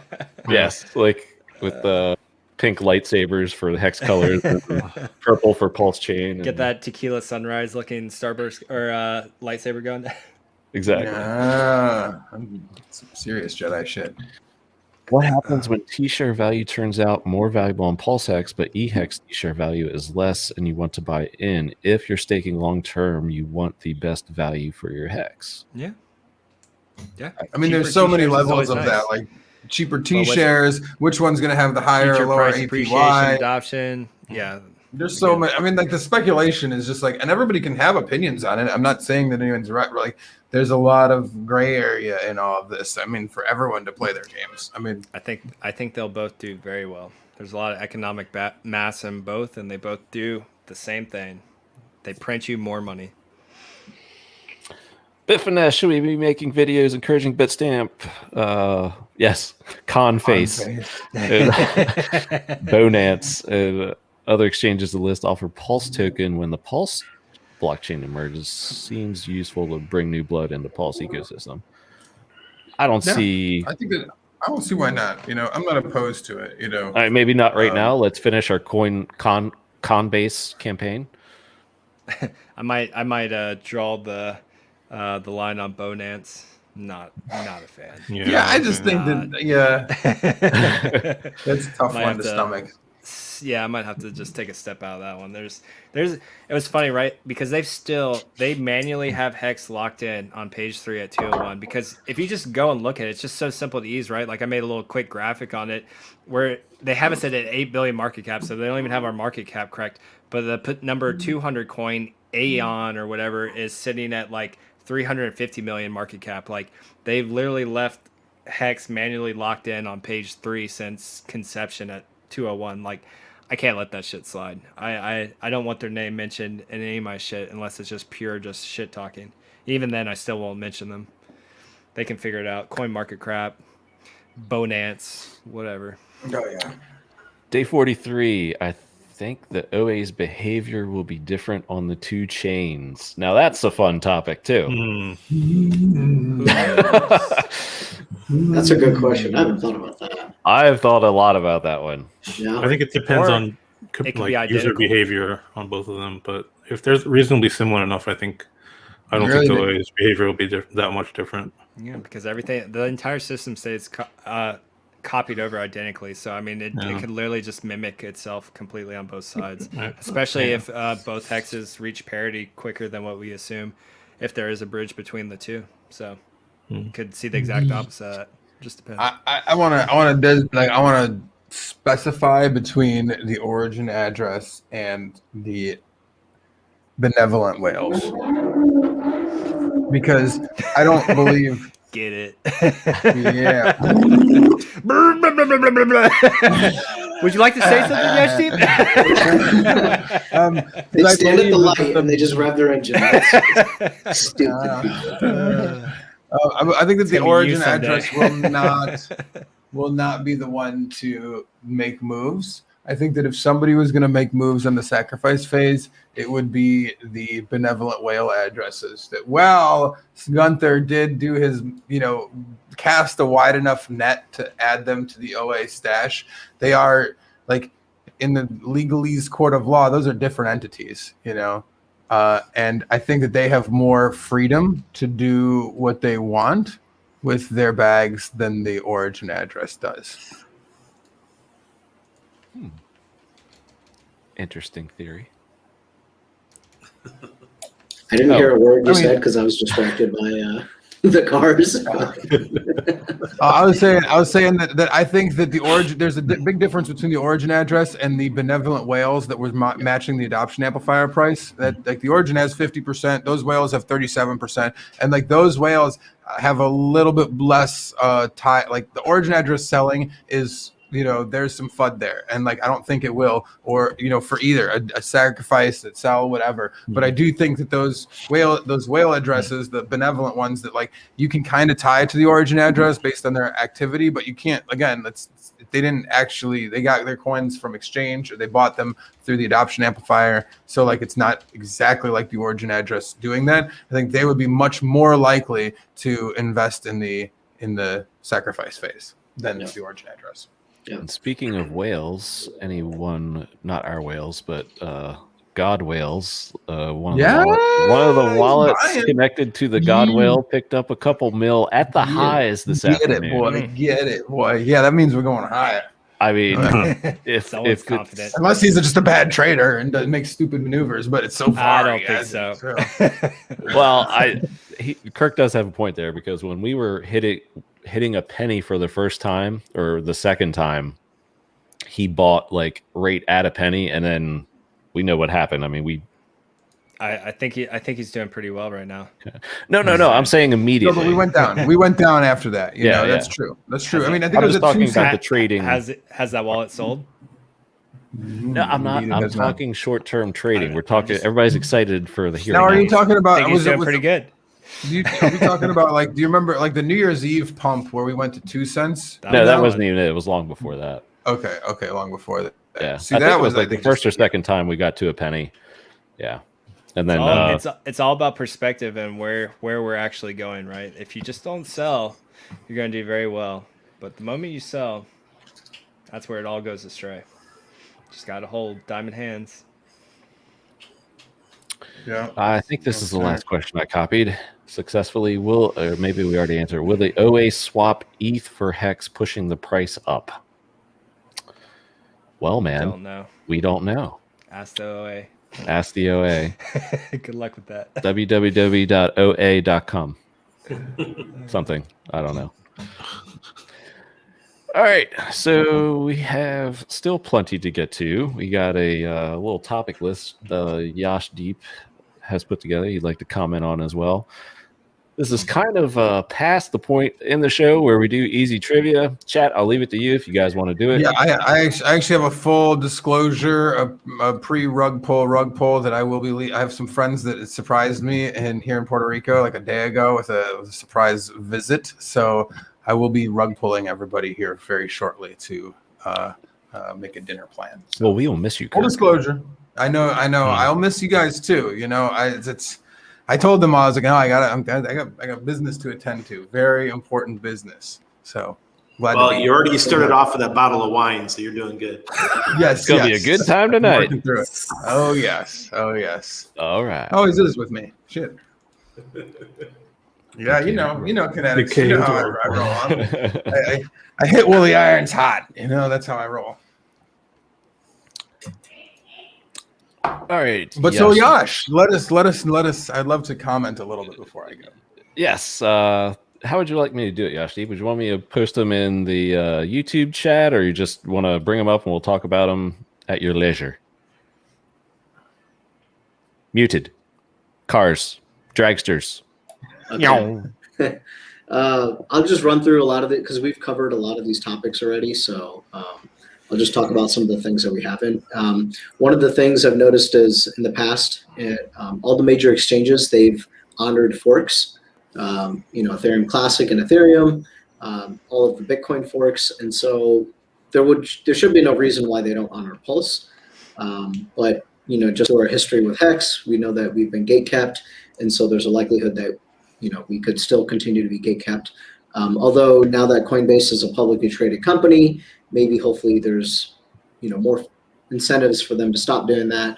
But what are you guys' thoughts on something like that? That Pulse will be listed, maybe if HEX is not listed. I've been a part of many forks, and so it's something that is the dynamic of Bitcoin Cash was the first real big one that did this. I guess Ethereum Classic before that too, but a Bitcoin Cash was a big moment because a lot of exchanges had to make the decision whether they were going to hire developers to code for people to get their money or not. And I don't think everybody wanted to out the gate, but between whether it was community sentiment or maybe some legalese issues that they might have ran into, most exchanges played ball, and so in this situation, you're getting it's I wouldn't say even double, it's exponentially higher of what's at stake, because you've got all of these different communities that, whether it be exchanges or the products front ends that they've developed already on Ethereum,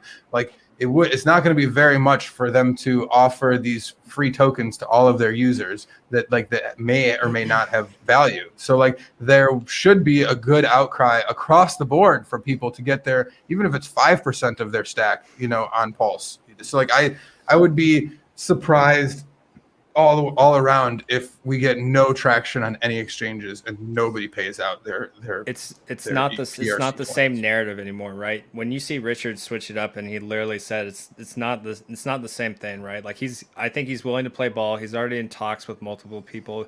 He's already mentioned Coinbase and the Sens Foundation.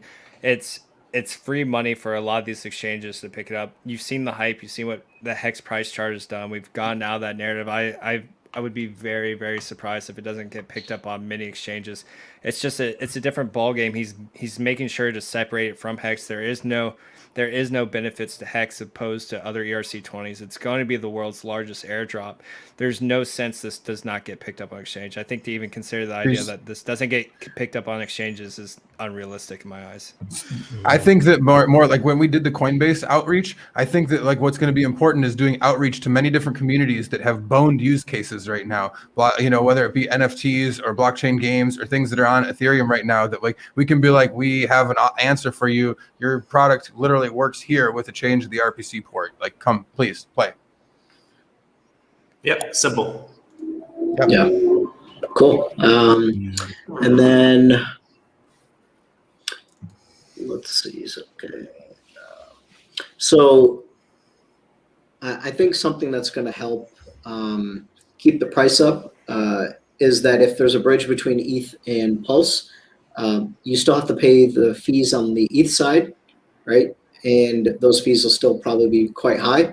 And so once you're in the Pulse chain, I think it'll be less likely that people are going to want to sell, or because USDC is probably not going to be honored on Pulse, or at least not right away, I imagine, because I think they keep reserves, and so they're going to have to do some work around that. But if that's the case, what do you guys think about the price on PHEX being either more stable or just appreciating more because there's less likely you're going to sell because you're going to have to go through PHEX to through the bridge, and then if you have two different playgrounds and one is shitty and filled with a bunch of meth needles and broken glass and gangbangers, and then you have a nice playground that's brandly built and shining and good neighborhood, which one are you going to play around? Which one are you going to go spend your time in? You're going to stay in the nice new playground that you can run freely, do whatever you want, no repercussions, don't have to worry about getting stabbed with meth needles and gangbangs shooting over your head. You're going to go stay in that playground. So I think the ones that come over to PulseX will be very happy with it, and they'll stay there. They're not going to go to the meth crime-ridden playground over across the railroad tracks. I'm looking Here's for my point. Black free crack. Yeah, well, I mean, that's on you. Go have fun playing over there. I'll be on the other side of the tracks. I'm more interested in we keep talking about these bridges, right? I'm I'm honestly more interested in bridges between other networks necessarily. Like I like the idea of bridge between ETH because it's necessary, but like I want to hear if we're going to talk about a Matic or a Solana. Like Matic already has HEX on it, so like it is something that we have played with, or willing to play with us, and they have cheap ass fees too. So like.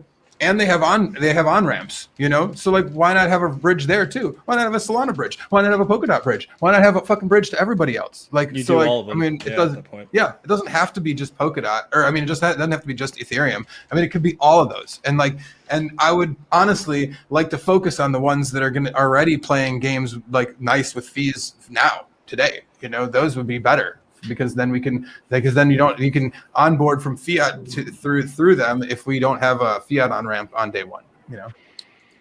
Yeah, and so speaking of these other bridges, some ERC20s like Chainlink, they use oracles, and so there's links outside of ETH, and so they'll have to be maintained, and there's updates coming.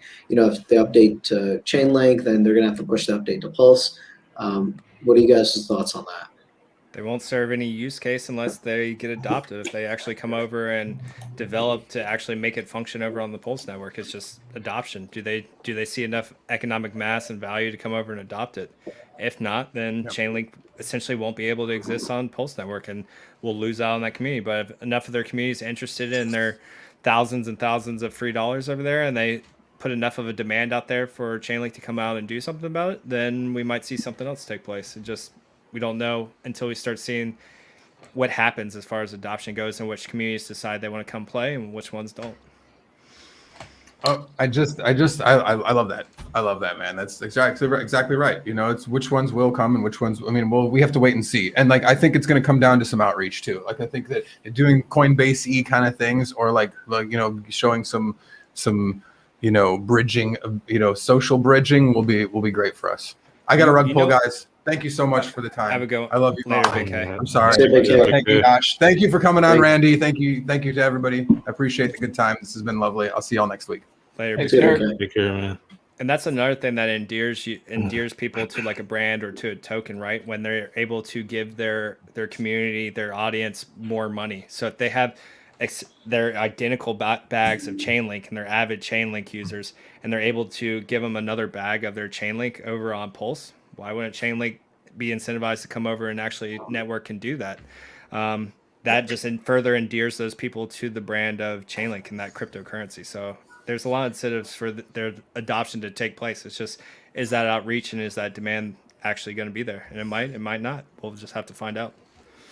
Yeah, I just want to bring this up. Kinetics asked about Etaswap, and I mentioned the other night in the Quant Gang that I talked to Mike, the CEO of Etaswap, and when the ETA launches here in the next couple of months, he already said that he's going to support whatever we do with Pulse and HEX. So this is great. These are big players that are now, they're already matched up with Polygon.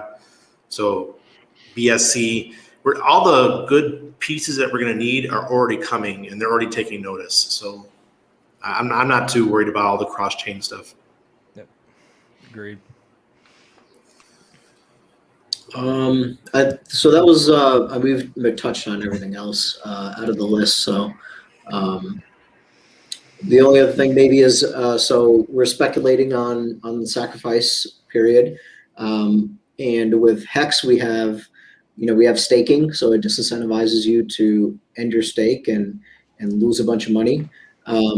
With Pulse, it seems like you'll have a staking mechanism to delegate your authority for someone to be a node. And if that's the case, and you can end that stake at any time, what is there to prevent a dip in Pulse after the sacrifice period? Because if you're going to hold Pulse anyways, wouldn't you want it to be earning you some money, transactional money? I mean, if I'm going to own a large bag of Pulse, I have no problem with delegating that stake and just collecting money. If I don't intend to sell that for the near future, I'd rather be making money with my large stack instead of it just sitting in a wallet. So, I mean, free money is free money. And if I can delegate that to someone who's going to be a validator, I'd definitely do that. And I've also heard that there's going to be a fixed supply, right? Yep, of fixed Pulse. supply. And so I think that's price 25 positive. 25% of the transactional fee gets burned. Yeah. And I just want to say, coming from the DPoS world, I was with the Steam team, Hives, DPoS, EOS, BitShares. How it works is you stake your coins and you're giving authority to another figure to make decisions for you. Sometimes it doesn't work out very well, but hopefully you choose the right person to take care of your vote. I like DPoS in some ways, but at the end there, when Steam broke up, I called it delegated proof of shit, but because it didn't work for me in that respect. Yeah. But hopefully here that we picked the right people to delegate our coins to, and hopefully the interest is pretty good too. Yeah, for sure. The streams of income are what it's all about, especially this cycle with all the different DeFi and all this liquidity farming and everything you can do. Like, the more streams of income you can produce in this market it's the way to go. So if you're gonna sit on a big bag of Pulse, put that to work. Yeah, the biggest incentive for me to get into Pulse is just knowing that there's a fixed supply and that you can earn through the transaction fees. So you can earn that interest off of that. I think if you were to get into Pulse and then try to sell your bag and try to arbitrage, I think you're just going to be left behind. And that's the one thing. You're on mute, Randy. It's got a good tokenomics and it's in a good ecosystem. So I think it'll do very well. Yeah, deflationary supply, because it's going to be burning all the time. Every time. There you go. Well, this has been a HEX Pulse-centric stream. Nothing but nonstop Q&A for an hour and 40 minutes. How about we continue some FOMO? Well, he just went away. Where'd he go? Who? You there? You there, man? Oh. Yeah. Wow. I'm here. Can you guys hear me? Hey, We can hear but Yeah, not hold see. on. Let me get the green. I'm getting the green screen. Can you say something for us? Bring on the silver chart. Yeah. Don't bring the golden chart. But yeah. Yeah, I'll be back in just like 30 seconds. I All see good. Cabana I'll see you bringing pop on the chart porn. Yeah, I mean, we're all like pulsed up here. Let's get a little chart porn while we're at it. Yes, Brendan, he will be right back for some chart porn. So, Chart Man gets paid. I don't know by who. Perhaps his HEX. Safe to say. So, Yeah. Brendan is like, does it? Can you confirm its existence, Motley? Yeah. Okay. I've seen it. DC's seen it. Wasabi's seen it, and Charlie's seen it. So Basically, all the knights have seen it. Yeah. Well, not even all the knights have seen it. There's 4 people that have seen the chart. Well, I can pull up one Gunther sent earlier. Let me see if I can. I love Gunther's charts. His random lines are great. Yeah. You should do the price of HEX at the end of the sacrifice phase. I like that one. Here's Gunther's chart. So. The $30. God, that is a ridiculous one. I'm trying to find his quote to put this into context here. All right. I'll send you another one, Cabana, too. I'll give you his $3 HEX after the sacrifice phase. I like his conservative numbers $1. Yeah, they're very conservative. And this is Gunther the is a quote man. from Gunther. Most realistic is the white trajectory. That's cool. That's $1 HEX by summer. Hey. The other one is pure moon boy pants on target. Direct quote. So yeah, that's a lot of value there. Hold on, I'm gonna send you this, Cabana, real quick. Making sharks billionaires. It's in your And probably some dolphins. It's in Holy your crap. Telegram, Cabana. All right. His price of HEX at the end of the sacrifice phase estimation. Oh boy. All right. Well, while I dig that up, feel free to comment. That's fucking ridiculous. It's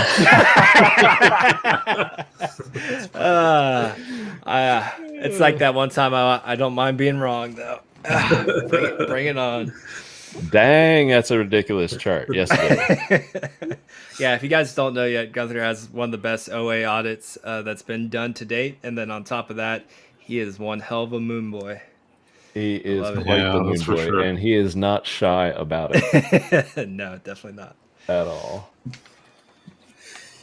Oh yeah. Well, I'll have to save this. Go ahead. Here we go. Today.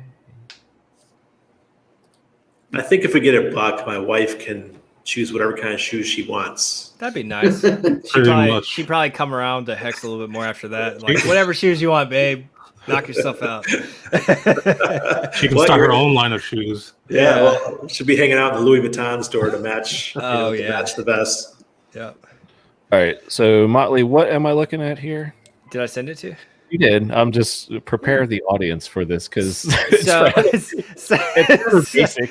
So yeah, it's not like a real chart by even stretch of imagination, but no, this is Gunther's essentially price prediction by the end of the sacrifice phase. He thinks Hex is gonna be $3, which I'm all about, but there it is. That's his TA.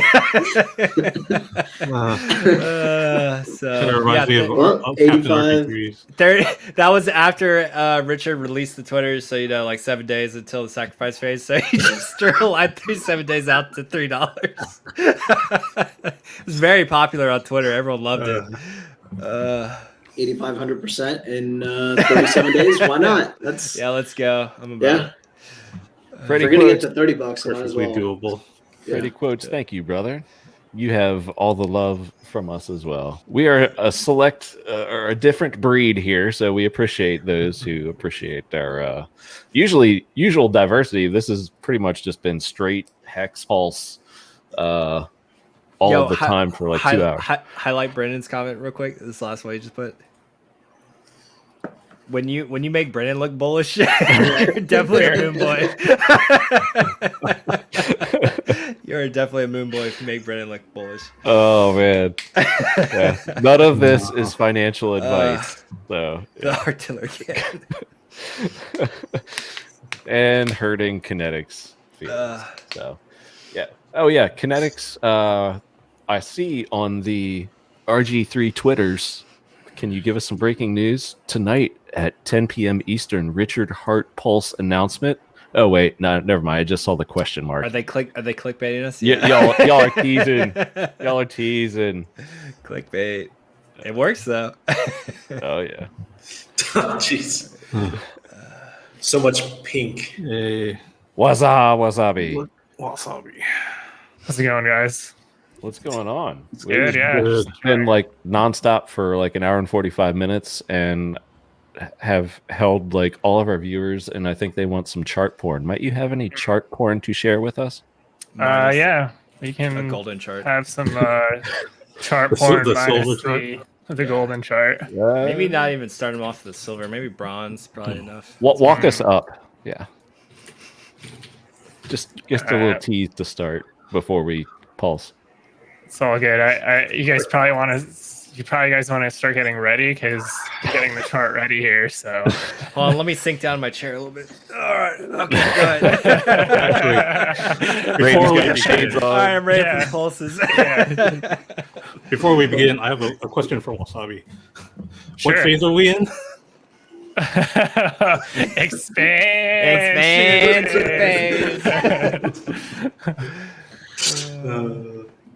Never get old. All right, I got the chart up here, so you can see where we're at and all the major pairs. We'll Looks start like off with the HEX to USD.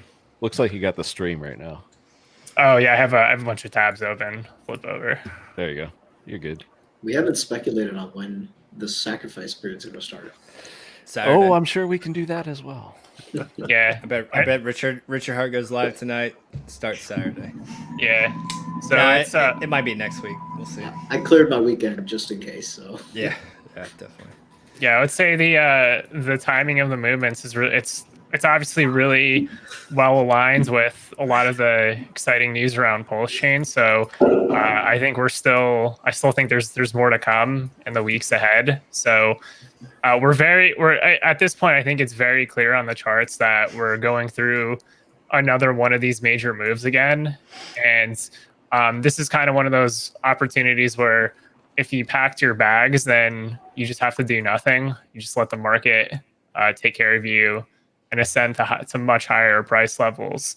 So this to me is a very typical. We're basically in the stages of a three wave, and if you, I don't think you could do it on Uniswap Vision, but if you actually measure the length of the move on the one wave, typically the three waves, if you measure from, let's say, here or even possibly this wick, typically the three wave expands higher in terms of the price targets, and that was the moon targets that Crypto Coffee was calculating yesterday. He was just doing some ratios and then seeing, over a certain length of time, if you get like a typical three wave, he was basically calculating what kind of percentage gains you can get. And from his calculations, basically he was looking around 20 quarter to 30 cents, which is completely within the setup that HEX is in right now. I would say things look really good.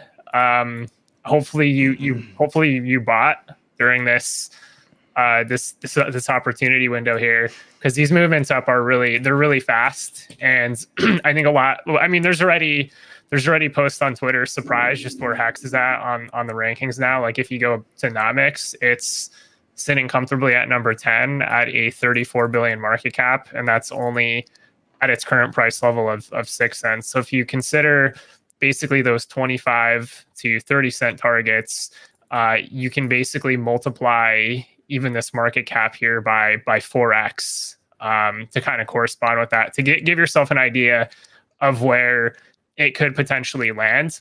Now, in terms of the top 10 positioning, it's going to be the top 10 is very difficult even to break into. I think this cycle, we're going to start to see some consolidation and almost like a cleanup as to what lasts in the top 10. Like, for example, we saw Bitcoin Cash and Litecoin, which in the previous market cycle were in the top 10, but I think these are permanently, in my opinion, knocked out forever, with maybe the exception of kind of a relief rally where they can briefly get in. But I think basically these are being washed out, and then we're starting to see basically the ascension of other coins take those positions. This number 9 here, I don't take this one seriously. I think this coin recently launched, so I think this is going to get knocked out. But basically, we're going to start to see throughout this market cycle, we're basically going to see a very heated competition in terms of the relative positioning. And I think other than I think basically what's left now is you have Dogecoin and Ripple, which in my opinion are kind of out of place in the top 10.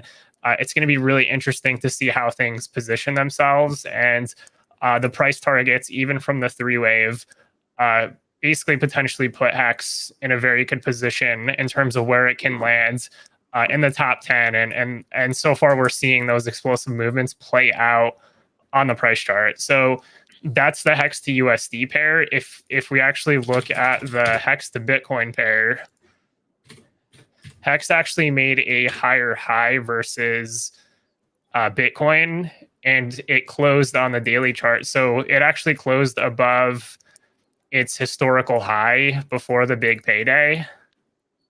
And this is already a good sign, because it kind of suggests that the game that we've seen historically, the game pretty much evolved after the big payday, and then that this is now kind of the new reference to go off of for future price discovery and appreciation. And since we're in price discovery right now, we won't know until it actually happens, like what the theoretical peak is versus Bitcoin. But so far, even in terms of the price comparison, if you look at things like market cap, just to give yourself a sense as to how high even things can go, there's a lot of room for this to continue making higher highs, in my opinion. So everything looks really good.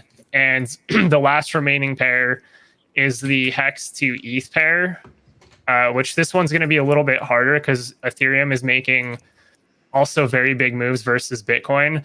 But the similar to the HEX to Bitcoin pair on the price charts, the data point now, or the data that really is a good reference is everything after the big payday, and then that over time will really give a good sense as to like what represents like a fair market value of HEX to ETH and so on. But so far, it's basically blasted Bitcoin away. It's blasting away on the USD charts, and I think this is basically going to be one of those movements where people kind of look back, and the ones that held are going to be like, yeah, I'm glad I just staked my coins, because now I'm making literally like 10 times the amount of interest now versus what I was getting back here in terms of like what it represents in terms of USD. So I know for a fact that these price levels, because I was doing the calculations on this, squids that are, let's actually do some math on that. If you have, let's say 500, even 500,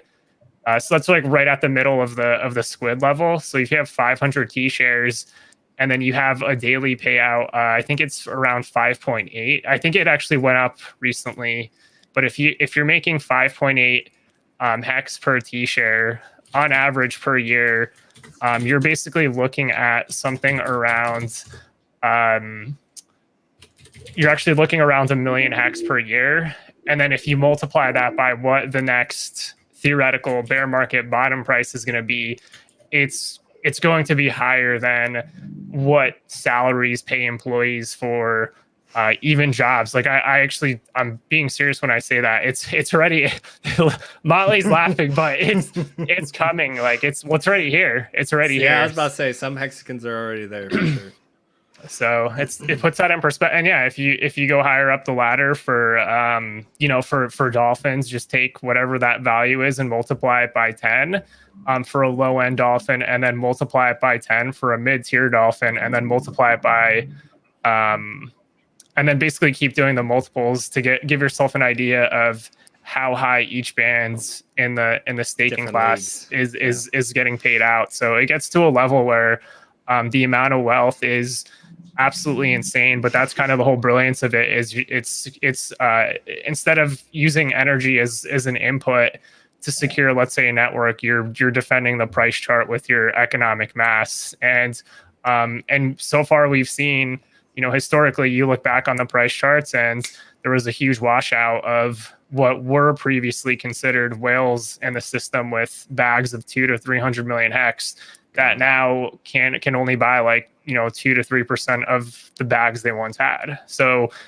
you put that in perspective, 2 to 300 million HEX basically evaporated into just a couple million HEX, which as of today, it basically vaporized them down to I don't even know how. I think they would maybe just brush into a squid bracket in that point. It just puts it in perspective. That same million cost them $60,000 to buy back in now, and that's without pushing the price against themselves, trying to buy back more. Like, yeah, they're screwed. They can't come in anymore. Good. Yeah, it is. It's excellent. It is very good. It allows everyone else to just move up the ranks to stay with us. Yes, sir. Look at that. Cabana's stunned. I'll just say that what I earn now for my t-shirts is way more than I made as a nurse. And I was a freaking good nurse. Nice. Yeah. Yep. I've exceeded my salary as well. Won't tell you by how much, but doing all right. Doing all right. All right. I'm just checking our rundown here. We've been all over the place. Oh yeah. So I guess we went through a $250 million HEX dumper. I want to say, what was it? 2 weeks ago? Maybe a week ago? We finally got through that. So now there is, I think, one more left. We're down to about 218 million. And it's another classic battle of the dumper versus the OA. Let me pull this thing up here. Scan. So this guy has 219 million left. He's been selling in $2 million $2 million increments over the past 24 hours. And as mentioned before, the one of the associated God whale addresses poked its head out today and took a little on.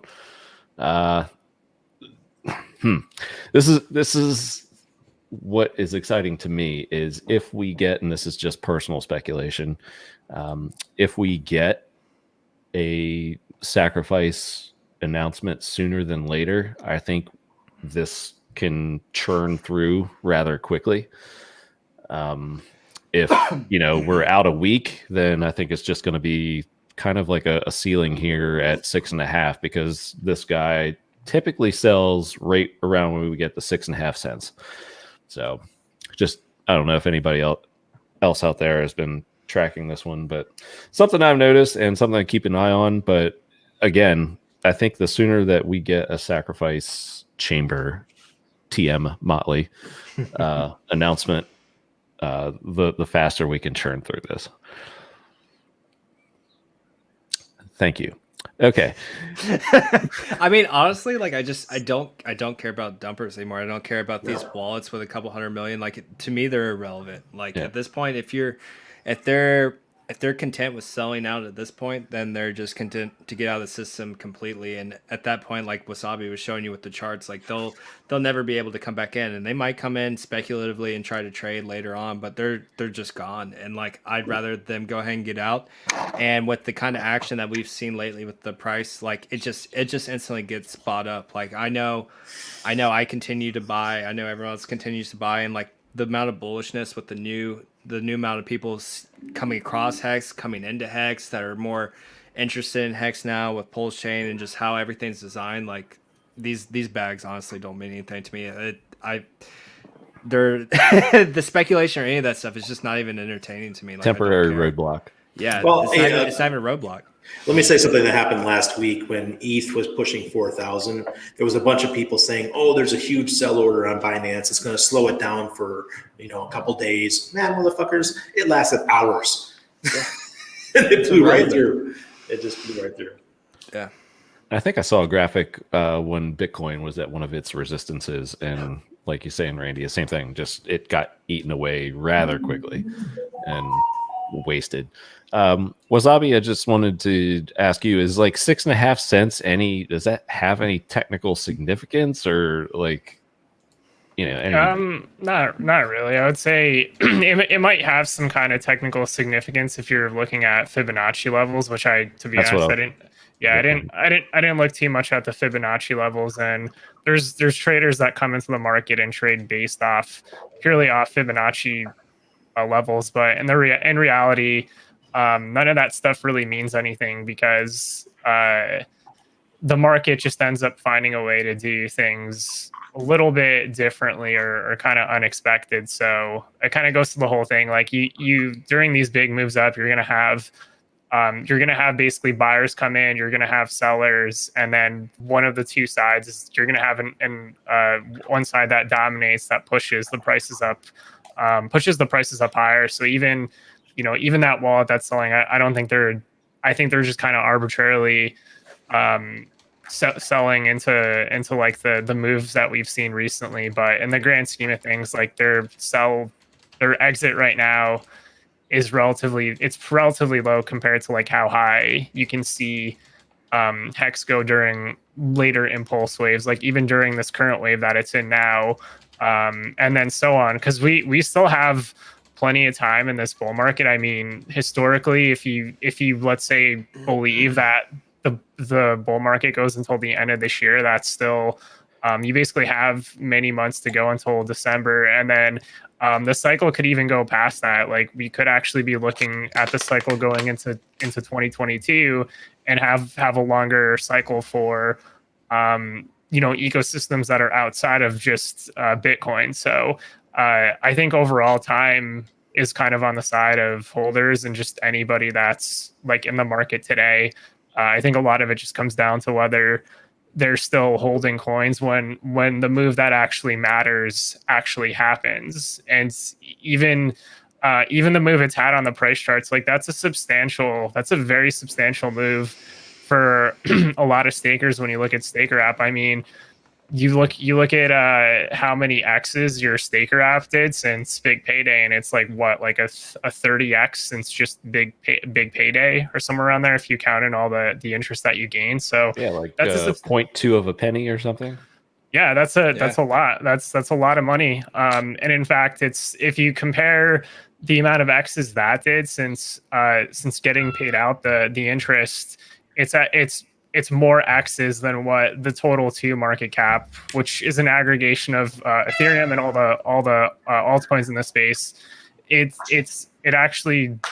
performed higher relative to total 2 if you use that as a metric, and total 2 had more time to play out as well. So it's very clear from my view that which side is outpacing the other. So overall, like the macro still suggests that HEX, if you even account in all the interest, like you made more X's basically since that historic event that's now basically in the past. So because like how many people can say they made a 30x in like what, how many months is that since big payday now? I mean, we're not even talking people. Yeah, we're talking literally like half a year. Half a year, yeah. A 30x in like half a year, that doesn't exist in any other market, period. So I just look at the price chart, so I'm like, yeah, that's amazing. Like you literally did a 30x on your money. Like just for that reason, I can't get back into stocks. I just can't. Every time I try, I just can't. I just like, nope. Mm-hmm. Yeah, I exactly, Motley. I actually bought some shares in a couple different companies just for the long term, right? Long term. And this was like 2 months ago. And then Pulse like started happening. And what'd I do? I took that right back out and put it into HEX, and thank the Lord I did, because like I've X'd that money and that stock is flatline. I did the same thing, Cabana, with Coinbase. It's like, oh, I'll pump it first IPO, whatever, or IPO, like I'll pump it, maybe more attention, eyeballs on coin or on crypto, and then after like a couple of weeks, I was just like, give me that shit back. Like I was like, I don't want to leave this here. Like I need that back. Yeah, I just can't do it. I can't do it anymore. I'm ruined. Crypto has fully ruined me in a good way. Gamo Tua, I had a lady pull out a credit card in a parking lot after listening to me shill. Nice. Good. Hopefully it was HEX that you were shilling, bro. But yeah. Randy, we're winding down here. I do have a note to check in with you, man. So I remember, I don't know how long it was ago now, because time seems to fly, but I think you might have been in Anarchapulco doing some onboarding. And I think, if memory serves, you onboarded some pretty big guns. I think I may have seen a buy or two come over that evening as low liquidity and price and all those fun things happen. How are they doing? Do you think they're spreading the word? They were very, very, very happy recently. So nice. Good. And just imagine, I mean, that we were still right around a penny at the time, right? We were below a penny. Yeah, I think we're below. Yeah, and one of my good friends onboarded at 0.8 of a penny. My best friend, known each other since 5. We're 5 years old, and he cannot believe it. He's a teacher. He's like, Randy, I gave you $2,000. It's now like $13,000. Awesome. He's like, how can this be? Is this real? Like, yeah, it's real, bro. Sell today if you want to. It's real. Yeah. It's that magic money, that fake internet money. Yeah, and the one that was really interesting was the guy who I met at Anarchapulco. The ones you're talking about, I met in Mazatlan. Okay. But Anarchapulco was one of the big whales who was selling in the beginning when it was right before big payday. He was dumping everything. He said he had like 500 million HEX or something like that. So he sold everything, and I convinced him to get back in. So he's coming back in, or he was coming back in. That was months ago. 3 months ago? Nice. So awesome. Anybody around the room have a favorite HEX story or two? I'll just share a couple of mine. They're kind of related. It's just I've gotten The hell? Who's got the air horn? Yash. And Yash just has a circus going outside of his freaking apartment. Like college Clowns, basketball, drag and- racing, yeah. you name it. But yeah, what I was gonna say before I got air horned is DJ Cryptomatic has popped in the chat.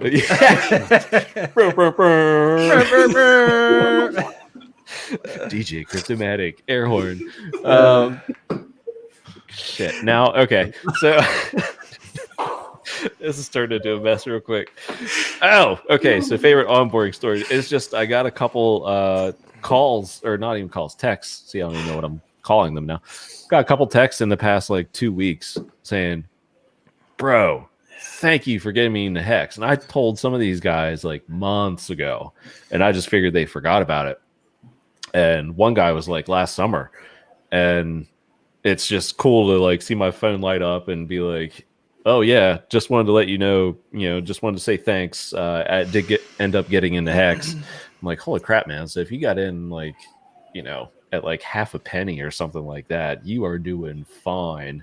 And there's a couple stories like that have text me, and a lot of times I just think it falls on deaf ears. I think we've all felt that here. Even chat or here on screen, it's like, you can shout it from the rooftops and maybe two people will listen to you. I know a lot of people who haven't. I'm not going to rub it in their faces or anything like that, because that's just, not cool. But it's like, come on, man. If I take the time to, try to get you into something that I think that will benefit you, I'm not like, it's not, a pump and dump or anything. I'm not trying to sell it. Like, we're all locked in together, ideally, for years with this, and we want to grow together. We want to create this thing.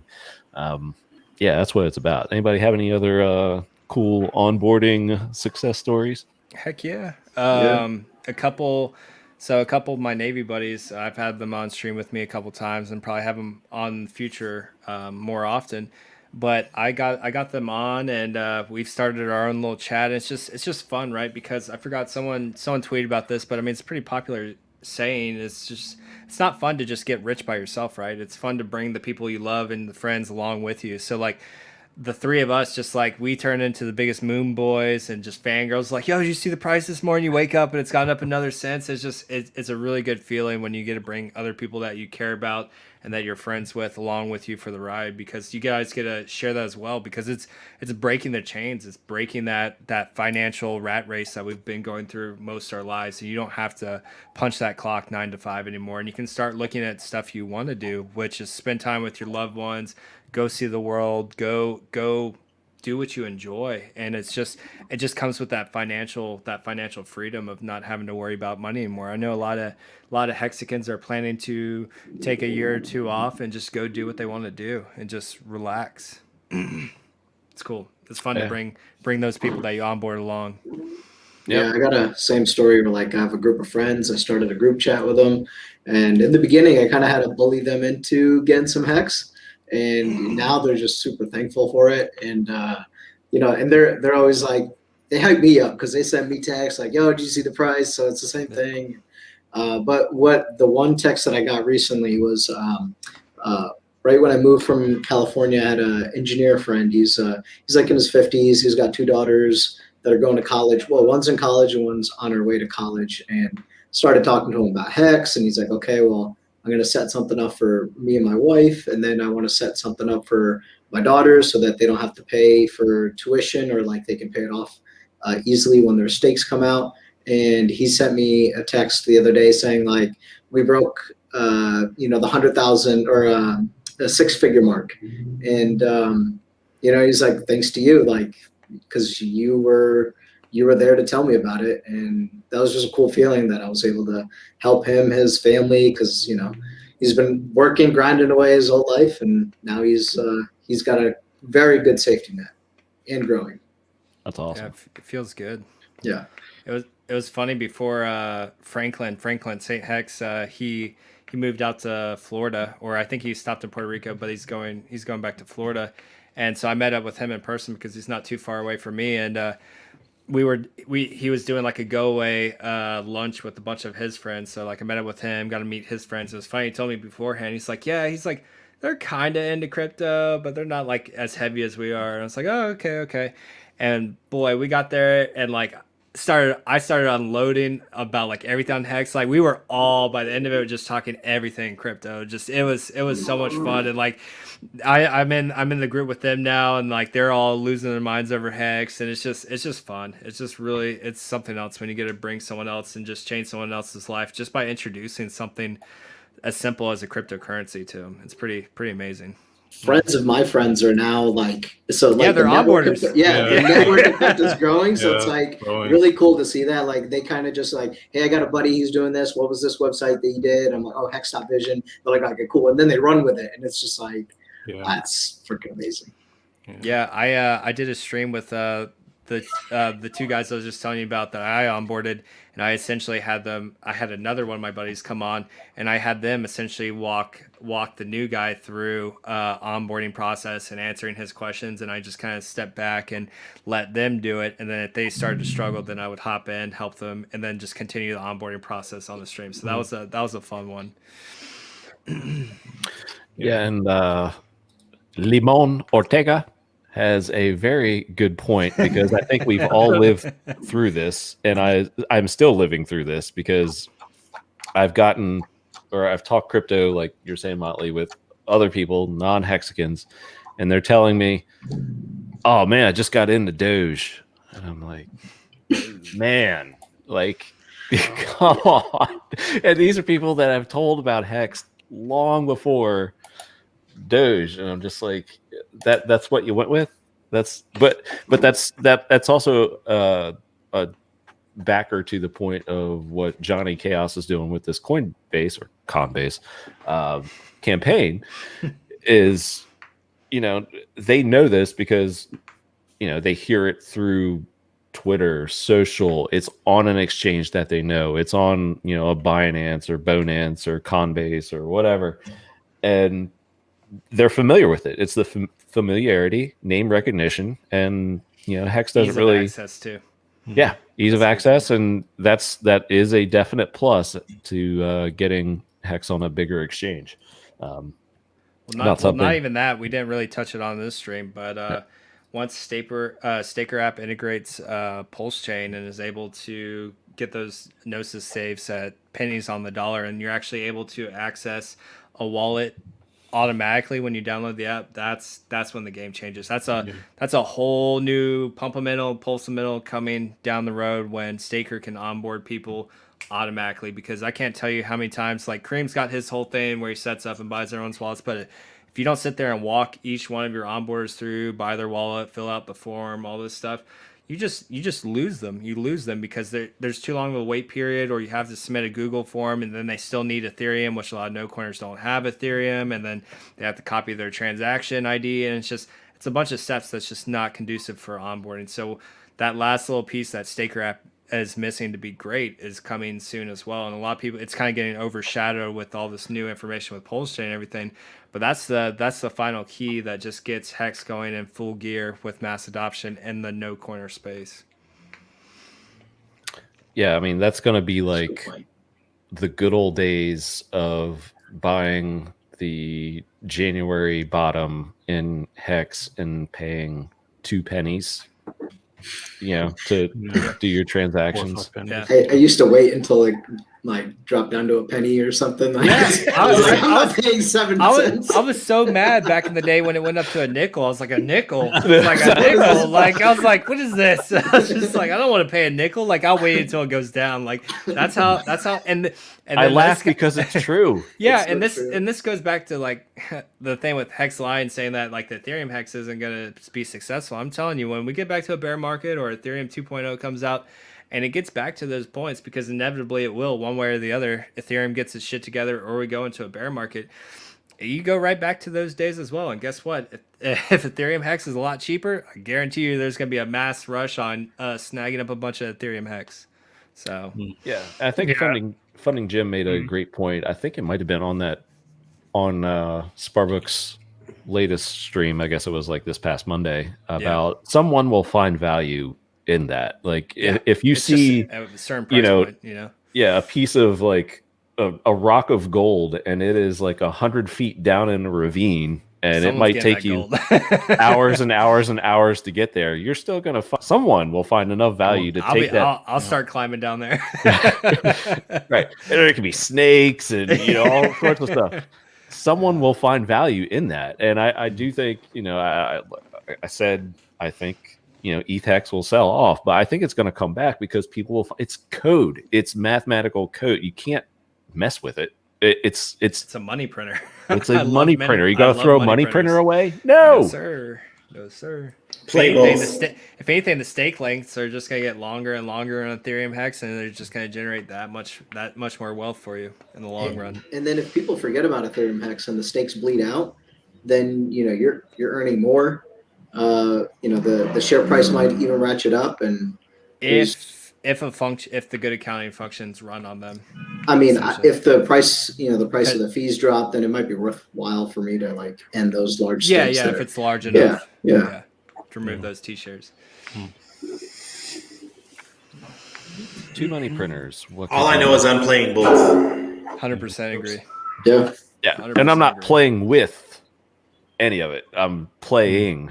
Yeah. That's a good term there, Randy. Just yeah. Keep it rolling. I think some people will play and some people are going to get wrecked in trying. But yeah, what's up, Bit Finesse? A few of my friends who aren't friends said I was foolish for selling the rest of my Bitcoin, putting a hex under a penny and staking for 5.5. They're all Hexicans now. Great. With the lovely gentle axe. That's his signature. I had a friend tell me, he goes, "Are you stupid for selling your Bitcoin for Hex?" This is 8 or 9 months ago. Let me tell you how dumb I am.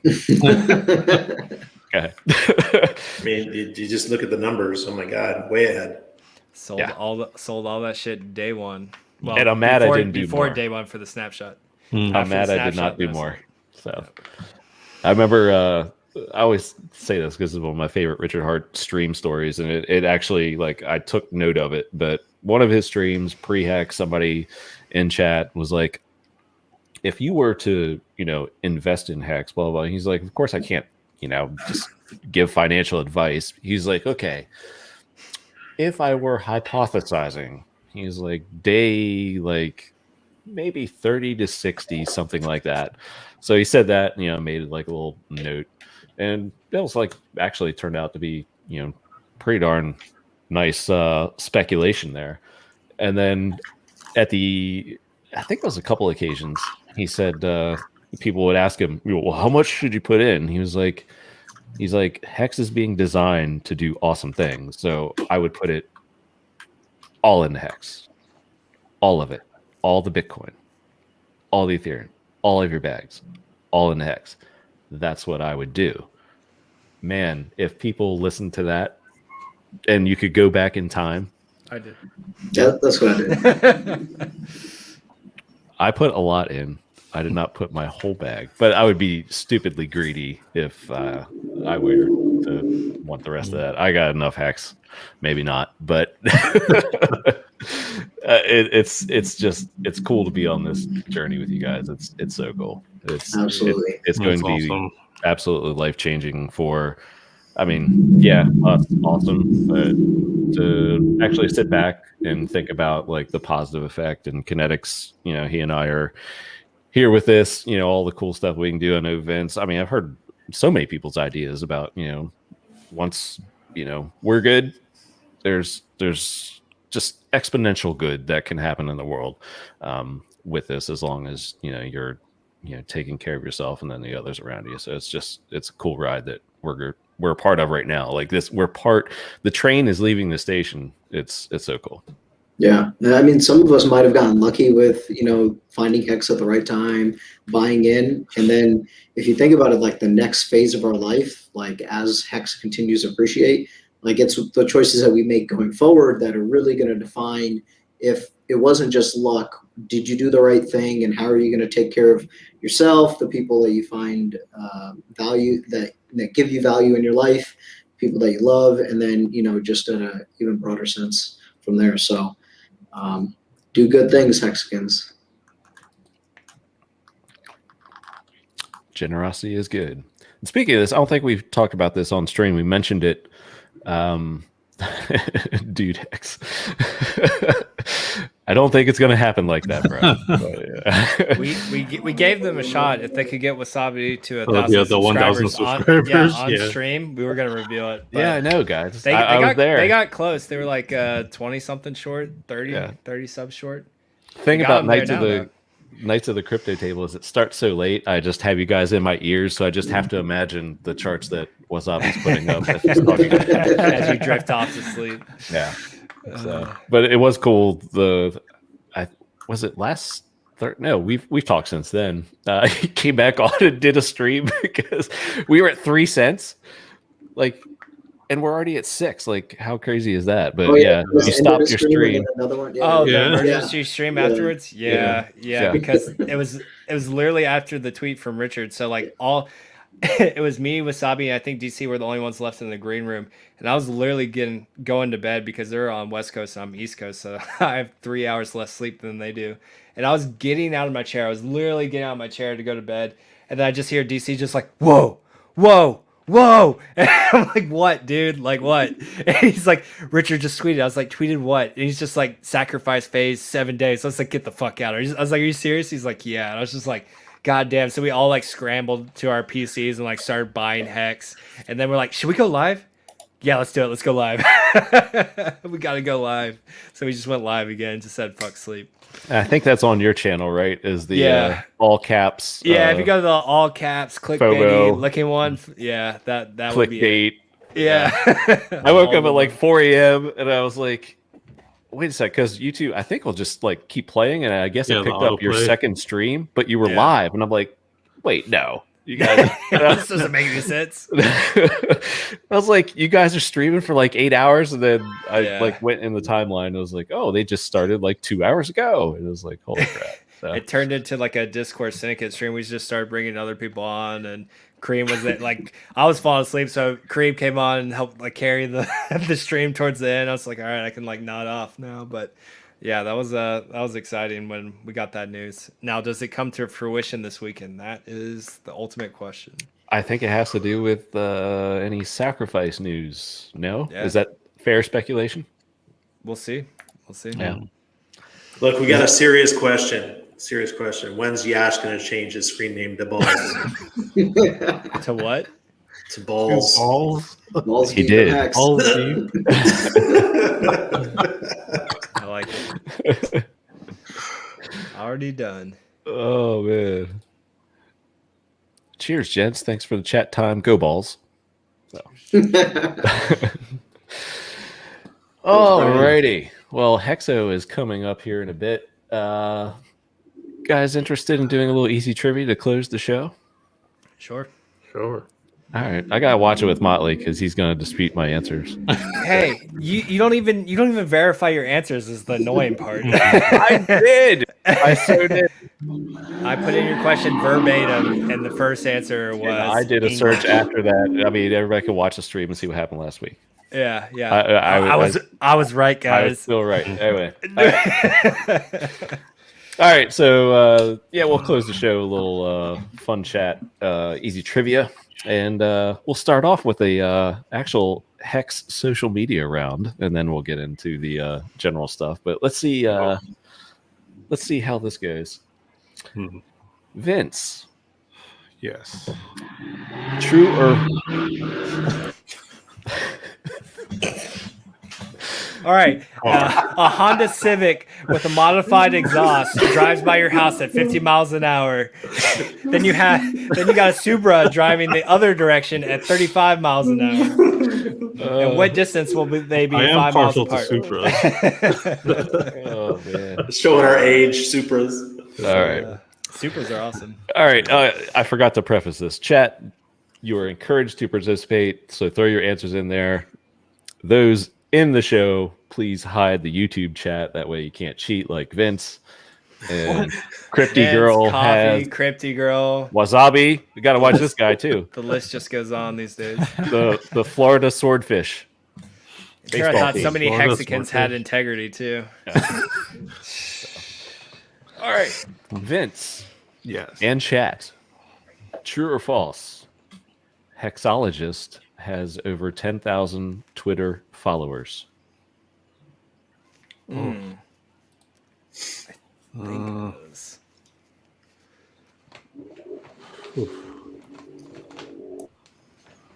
I don't think he has that many yet. I'm going to say false. I would say false too. I think he's just shy.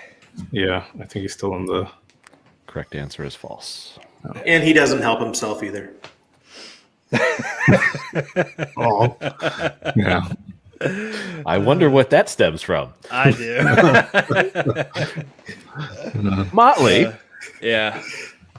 one of your fellow knights. I hope you get this one right. Probably not. Crypto Coffee, true or false? Crypto Coffee has over 3,000 YouTube subscribers. Oh, that's why couldn't you do like a little bit higher? So would you say over 3,000? Crypto Coffee, true or false, has over 3,000 YouTube subscribers. Oh man, it's right on the edge. So I know he's got more than DS.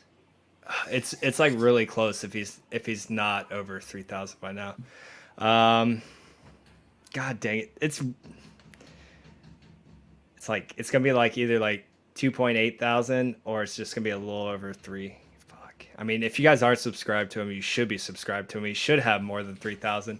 So just on that preface alone, I'll go ahead and say over. But if it's not, I know it's really close. So you're saying true? Over 3,000? Yes. Yeah. Chat is split on this. This is a good one. Because it's tough. You didn't give me much room because I know I roughly know his subscriber count. It's actually I don't know. There's a 600 buffer. He's 3.6. So Wow. Okay. Oh, Nice. thank God. Because there was actually a period not too long ago where he was actually sub 3,000. So I know he'd been moving up. I was like, I just didn't know if he'd gotten above it or not. all right, Randy. Richard Hart has over 100,000 Twitter followers. No, Correct. this is my game, bro. I know. I figured you'd do good at it. Randy's like, let's go. David flinch. Richard has around 69,000. Yeah. Okay. First of all, a 40,000 buffer and like a couple hundred buffers. All right. So, Wasabi. Discourse Syndicate has over 2,000 YouTube subscribers. True or false? I'm gonna go with true on that. You're correct. Hi, Mom. Oh wait, now the whole board screwed up. All right, here we go. Yashdeep. Balls deep. Oh, sorry. deep. Balls deep in Get it Hex. right. Balls deep in Hex. Richard Hart has over 50,000 YouTube subscribers. True. Very good. Everybody gets out of the first round. It's easy trivia. Easy trivia. All right, now we step up the levels a little bit. Vince, what is the name of the first woman pilot to fly across the Atlantic Ocean? What is the name of the first woman pilot to fly across the Atlantic Ocean?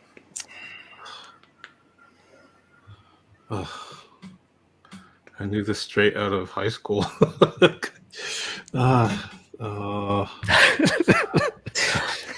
got a degree in aviation. I can't remember her name. I know it's in my mind right now, and I'm like trying to roll it around. I know it'll be obvious once I hear it, but Chat's on fire. You guys rock. No, Brennan. Wrong. don't. It's in there somewhere. I know it is. I just can't 5 think of it. seconds. My mind was on crypto. Yeah. Yeah, gotta switch it now. Any guess? Okay. I can't even fathom a guess. just Just throw a random girl's name out there. The correct answer is Amelia. Amelia Earhart. Yeah. Damn. Not sure of the spelling, but yeah. Price deep. Okay. Did you go balls deep? All right. Vince, I knew it. In the private chat, Vince, I knew it. Oh, where are we at? Motley. Yep. Nature man. All right. I like it. How many bones do sharks have? 0. Very good. Cartilage. Correct. Randy. Brie and ricotta are what type of food? Cheese. Correct. Wasabi. Vince. He's in the Navy rigged.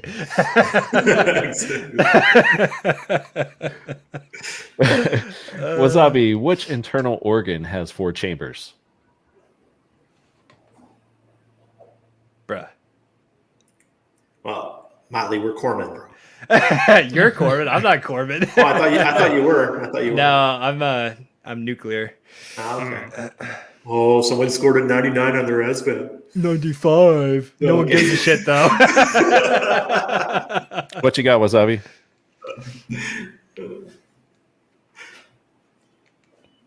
Are you on mute? No, he's thinking. No, I'm still okay. thinking right now. That's the big brain computing right now, going through different organs. Yeah, that's the galaxy brain. I'm gonna go with the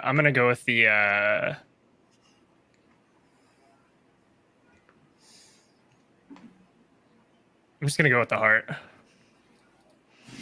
Good man. I was worried for you there.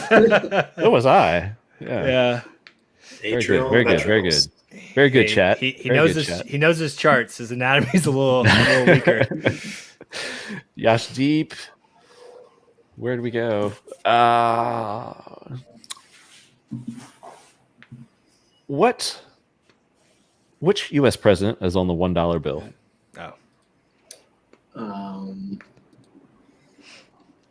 You gotta go slow on these. Make sure you don't say something stupid. I haven't looked at a $1 bill in a long time. Yeah, those are going to be really hard questions in like 15 years. Yeah, when no one uses People look it back anymore. and be like, Yeah. "Oh my gosh, you asked that?" Is it Washington? Final answer.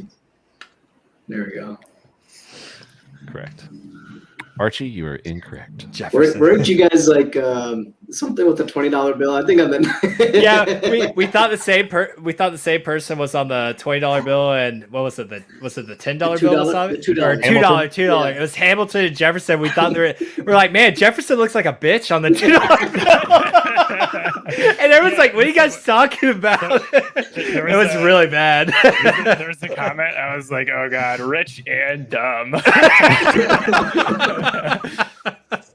Yeah, that was embarrassing one for all of us. Oh man.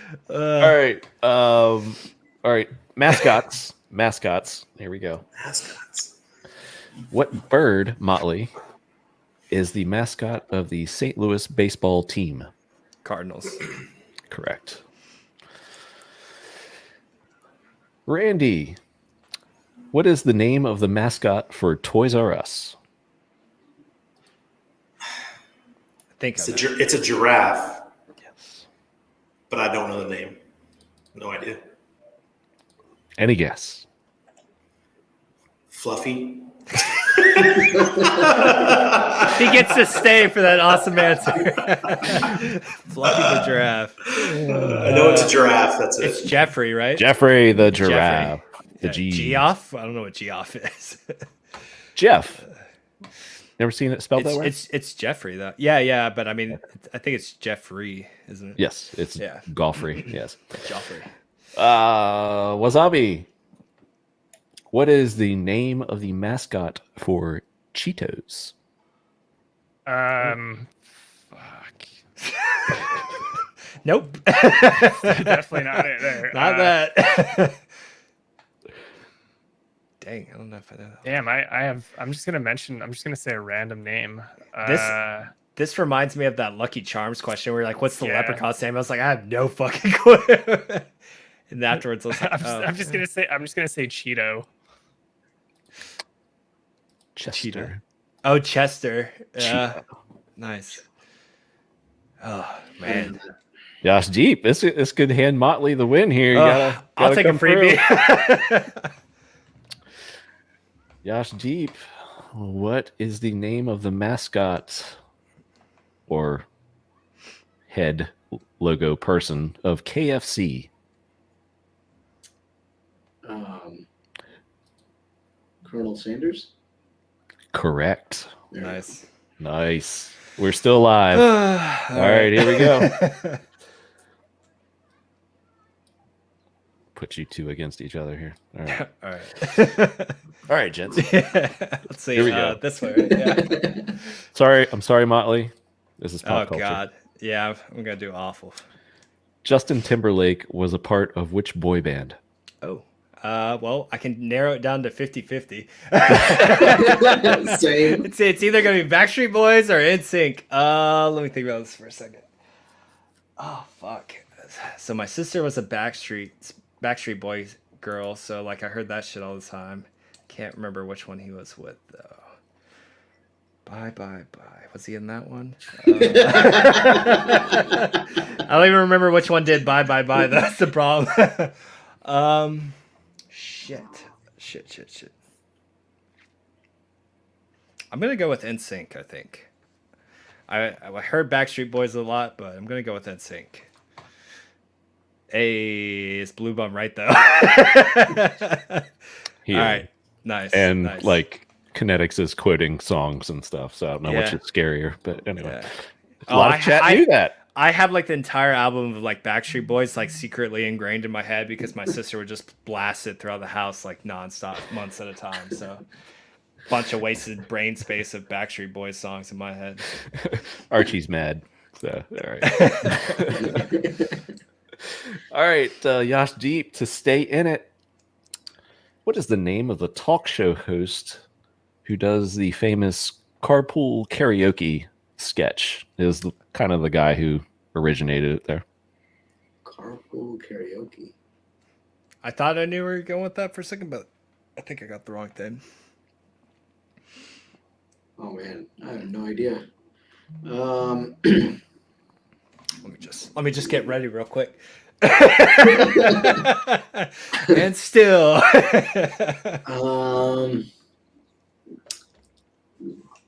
What's that guy's name? I don't know why Bill O'Reilly popped in my head, but that's not.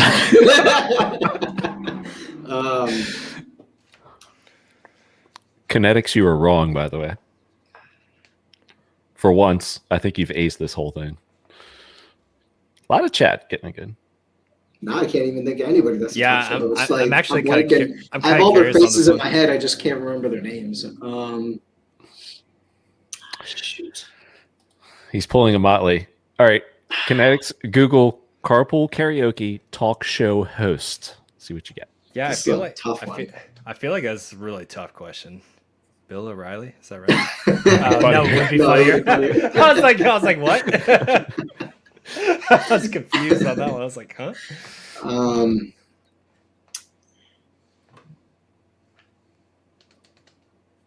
I don't think you're gonna lose. I have like all the talk shows like in my head, like their faces. I can't remember any of their names. Yeah. Richard Hart. That'd be cool. Shout the man's name I'd out watch before you that. go. Yeah, I might have to pull the Vince on this one. Just So grunt sorry. as you go. Nice. James James Cordon. is James Corden. Yeah, I don't even think I know who that is. For a second, I thought you were gonna do like Cars and Coffee with Jerry Seinfeld, where he gets a bunch of comedians. I thought that's where you go, and then you're like car karaoke. I was like, I have no clue who that is. Yeah. Yep. I double check that one for you, Motley, even though it wasn't your question. But yeah, if you Google carpool karaoke talk show host, James Corden comes up even in the rich search box. I'm glad you verified this time. Motley wins man. again. All right, Motley, as we wrap up here, this is your chance to address your fans as the winner. Yep. I'd like to thank you, Cabana, for giving me the question that you did and not balls deep, because I would not be here if that was the case. And looking forward to sacrifice phase. Hopefully Richard gives us some news over the next couple days. I mean, if his if he's actually able to hold his timeline, it should be starting this weekend. Whether that ends up being the case or not, we'll see. But I mean, honestly, if it extends out another week, I think we could see some pretty insane stuff with the price action. So I'm not going to be too heartbroken if we drag it out just a little bit longer. And again, I like it to be done right. So I think that's the first victory speech that somebody has chosen to shill Hex or Pulse. Hey, I these are monumental times. It needs to be done. It needs to be done. If you haven't bought your bag now, buy it because it's good times ahead for sure. Oh man. But mainly, I just want to thank you for giving me the softballs compared to balls deep. That shit was rough. Yeah, you got a lot of easy answers. Questions. Yeah, I'll take that as a yeah. Dustin's comment was for the carpool karaoke. I think that was pretty funny. I feel like Kareem. Kareem might have been a suitable answer for sure. Might let that one slide. All right, we're about ready to wrap. Motley, we got a big UFC fight tonight. You in any of these top couple? I'm really interested in the Chandler fight because it's his second fight, but he looked freaking good a couple months ago. We didn't get to see too much, right? Because he just blew the socks off fucking he pulled an Usman and just dynamite in his hands. Honestly, I think Chandler is actually the favorite, even though he's ranked lower than Oliveira. But I'm going to actually pick the underdog. I'm going to pick Oliveira. Really? Yes. Mainly, I think if Oliveira's striking is actually pretty good, and he's got a much longer range than Chandler does. So I think he's able to keep him to range, and then Chandler's usually go-to advantage is his superb wrestling, and he's very strong for his size. But Oliveira probably has some of the nastiest jiu-jitsu I've seen in UFC. So if it starts off early and Chandler goes for a takedown or they end up on the ground, Oliveira is nasty with his jiu-jitsu. He almost broke, if he didn't break, Tony Ferguson's arm. And Tony Ferguson is a monster at jiu-jitsu. And Oliveira put him in an arm bar like it was nothing. So Oliveira's jiu-jitsu game is next level. And if this shit goes to the ground, I think Oliveira takes out Chandler, because it can take 1 or 2 seconds and you slip up and you're going out, whether that be unconscious or you're getting something broken. Oliveira's that guy. He's a monster. So I'm actually going to pick the underdog on Oliveira. And then I don't know much about Dariush. I hear he's pretty good. I haven't researched him enough though. So on this one, I think Tony Ferguson's back is against the wall, and he's lost his last two. I think he's extremely hungry and ready to come out and put someone away. So I'm going to go with Tony Ferguson for the co-main event. All right. Well, you've been hot lately with your picks, so I have. I think putting that out there. I haven't missed in the past 2 or 3 UFCs on the main card. So I'm hoping I might actually bet on this one just to see if I could keep the streak alive. We'll see. All right. I think we have some Mexican Brazilian jiu-jitsu guys, don't we? Probably. I haven't been practicing, but Yashdeep, you're one. I thought one of our Australian guys may have. Yeah, OG 43. Yeah, I'm enough to be dangerous to someone who doesn't know what they're doing. but between my wrestling and jiu-jitsu, I'll fuck you up on the ground for the most part. Nice. Yeah, OG 43. That's what it was. Yeah. See, these are the things that I will participate in once Hex is 10 cents. I'm trying to get back there. I've been going to my trainer, so I'm trying to get healthy, trying to get strong, and then back to the mats. Yeah, I like to find a nice place around here that I can start rolling and just get better at my technique and everything, because most of the advantage I have is just from my wrestling background. So I just know very, very basic jiu-jitsu. Oh, what was Ross saying? God damn it. Don't worry, Ross. Savage. You can thank me when that shit drops. I'll expect compensation too. I'll give you my address. You can send that my way. I mean, if anything, it's giving you more time to get some wallets set up. So not at these gas fees. Oh yeah, that's true. Not at these gas fees, right? Well, I mean, maybe a few weeks or months ago, but when we were first talking about it. Motley's solidified himself as a Giga Whale wallet with the MetaMask airdrop. I will be a MetaMask whale if it ever drops. If and when it drops. Dustin's trying to FOMO the stream. Fuck out of here. Pump, baby, pump. Everybody's rushing. Yeah. Yeah. But all right. Well, let's go around the room. Motley, since we're on you, tell us where we can find you. And I know there's multiple places like Vince as well. Or where'd Vince go? I'm all out of sorts here. Yeah, it's right there. Yeah. Motley Investor, YouTube, Telegram, Twitter. Those are pretty much my 3 active platforms. I stream to Twitch too, but mostly everyone's on YouTube. So those, if you need to reach me or you want to see some of our channels like Nights of the Crypto Table, we do every Thursday, but we rotate it to everyone's stream. So next week, we just had it on Looking at Crypto's channel. Next week will be probably either Crypto Coffee or Balliet Brand, just whoever's available. I believe it will be Crypto Coffee's channel. Vince. Nice. Oh, yep. You can find me at CryptoVince369. Crypto Twitter. And Telegram. And I co-host the HEX Asians show on Sunday and Monday mornings at 6 a.m. PST. I was going to say, you always forget to shill your Hex Asian shows. Don't forget that. Balls Deep and Pulsing. Oh, wait. No, change the name again. Price Deep in Hex and Pulse. Yeah. So I asked some tough questions today, and now I got my FOMO pants geared up for Pulse. And, shout out to Motley for coming at me with all the responses. So I was ready. No, that's what I needed here. So but you can find me on Twitter, Yashdeep369. Same thing on Telegram. I also have a YouTube channel. I haven't been streaming a lot, but here and there I just do a random stream. I think it's Yashdeep369 as well. Cool. We'll have one parting question before we leave, so hang on for Randy and Wasabi. Randy, where can we find you? At Randy Hilarski, every fucking where. And then, that's like it says down there. Yeah. Any social media platform you can think of. Yeah, and my primary, I'm going to focus on Odyssey now. Library Odyssey is where it's at. So, I'm telling you guys, get in early, build stuff early. You guys did that in HEX. Why aren't you doing it in social media? I was watching your video that you released. I don't know if it was today or not, but you were talking about how you can actually stake the library tokens to raise the your video and the views and like just how many eyes get seen. I thought that was really cool. I thought that was a neat idea they're doing with those tokens. Yeah. I have that's how Trayvon was. He was pissing off the CEO of Library because it was all HEX there back last January. Nice. Because of Trayvon and that other guy. I can't remember his name, but.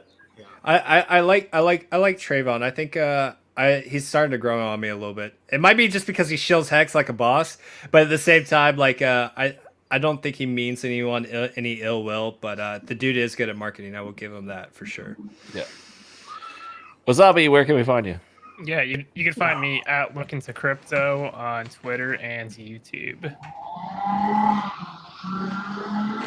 My dog farted and the cars are in the background. That was like the perfect ending right there. I should have just killed Emergency end stake. All right, I promised one fast question before we go. I'll go around the room, starting with Motley. Do we get a sacrifice date before Monday? Yes. Vince. I don't think so. No. Whoa. Yash, price deep in Hex and Pulse. Unmute. I dare No. you. Or you could sign like No. 2 no's. Randy. I like the carrot, but no. Oh, no's are going to win. Wasabi. I'm gonna go with yes. That's right. I'm going to go with nice yes, stick too. together. We're split. We're split. Rick. We need the audience to be a tiebreaker. Start running the audience, guys. So yes, one for yes, 2 for no. No. Okay. 4 weeks. Yes, Jay's got it. Yep. 4 weeks. All right, there we go. 7 days. Yep. All right, gents. Thanks so much. Randy's got the shades on. And we are about ready. Sun's about ready to pop through. Thanks so much for watching. Highest watch show we've had to date. Numbers keep growing. Chat keeps getting awesome with questions. Panel. Dab. We are good. Thank you guys. Appreciate it. Later, guys. See you soon. See you guys. Sacrifice date. We might get it this weekend. FOMO.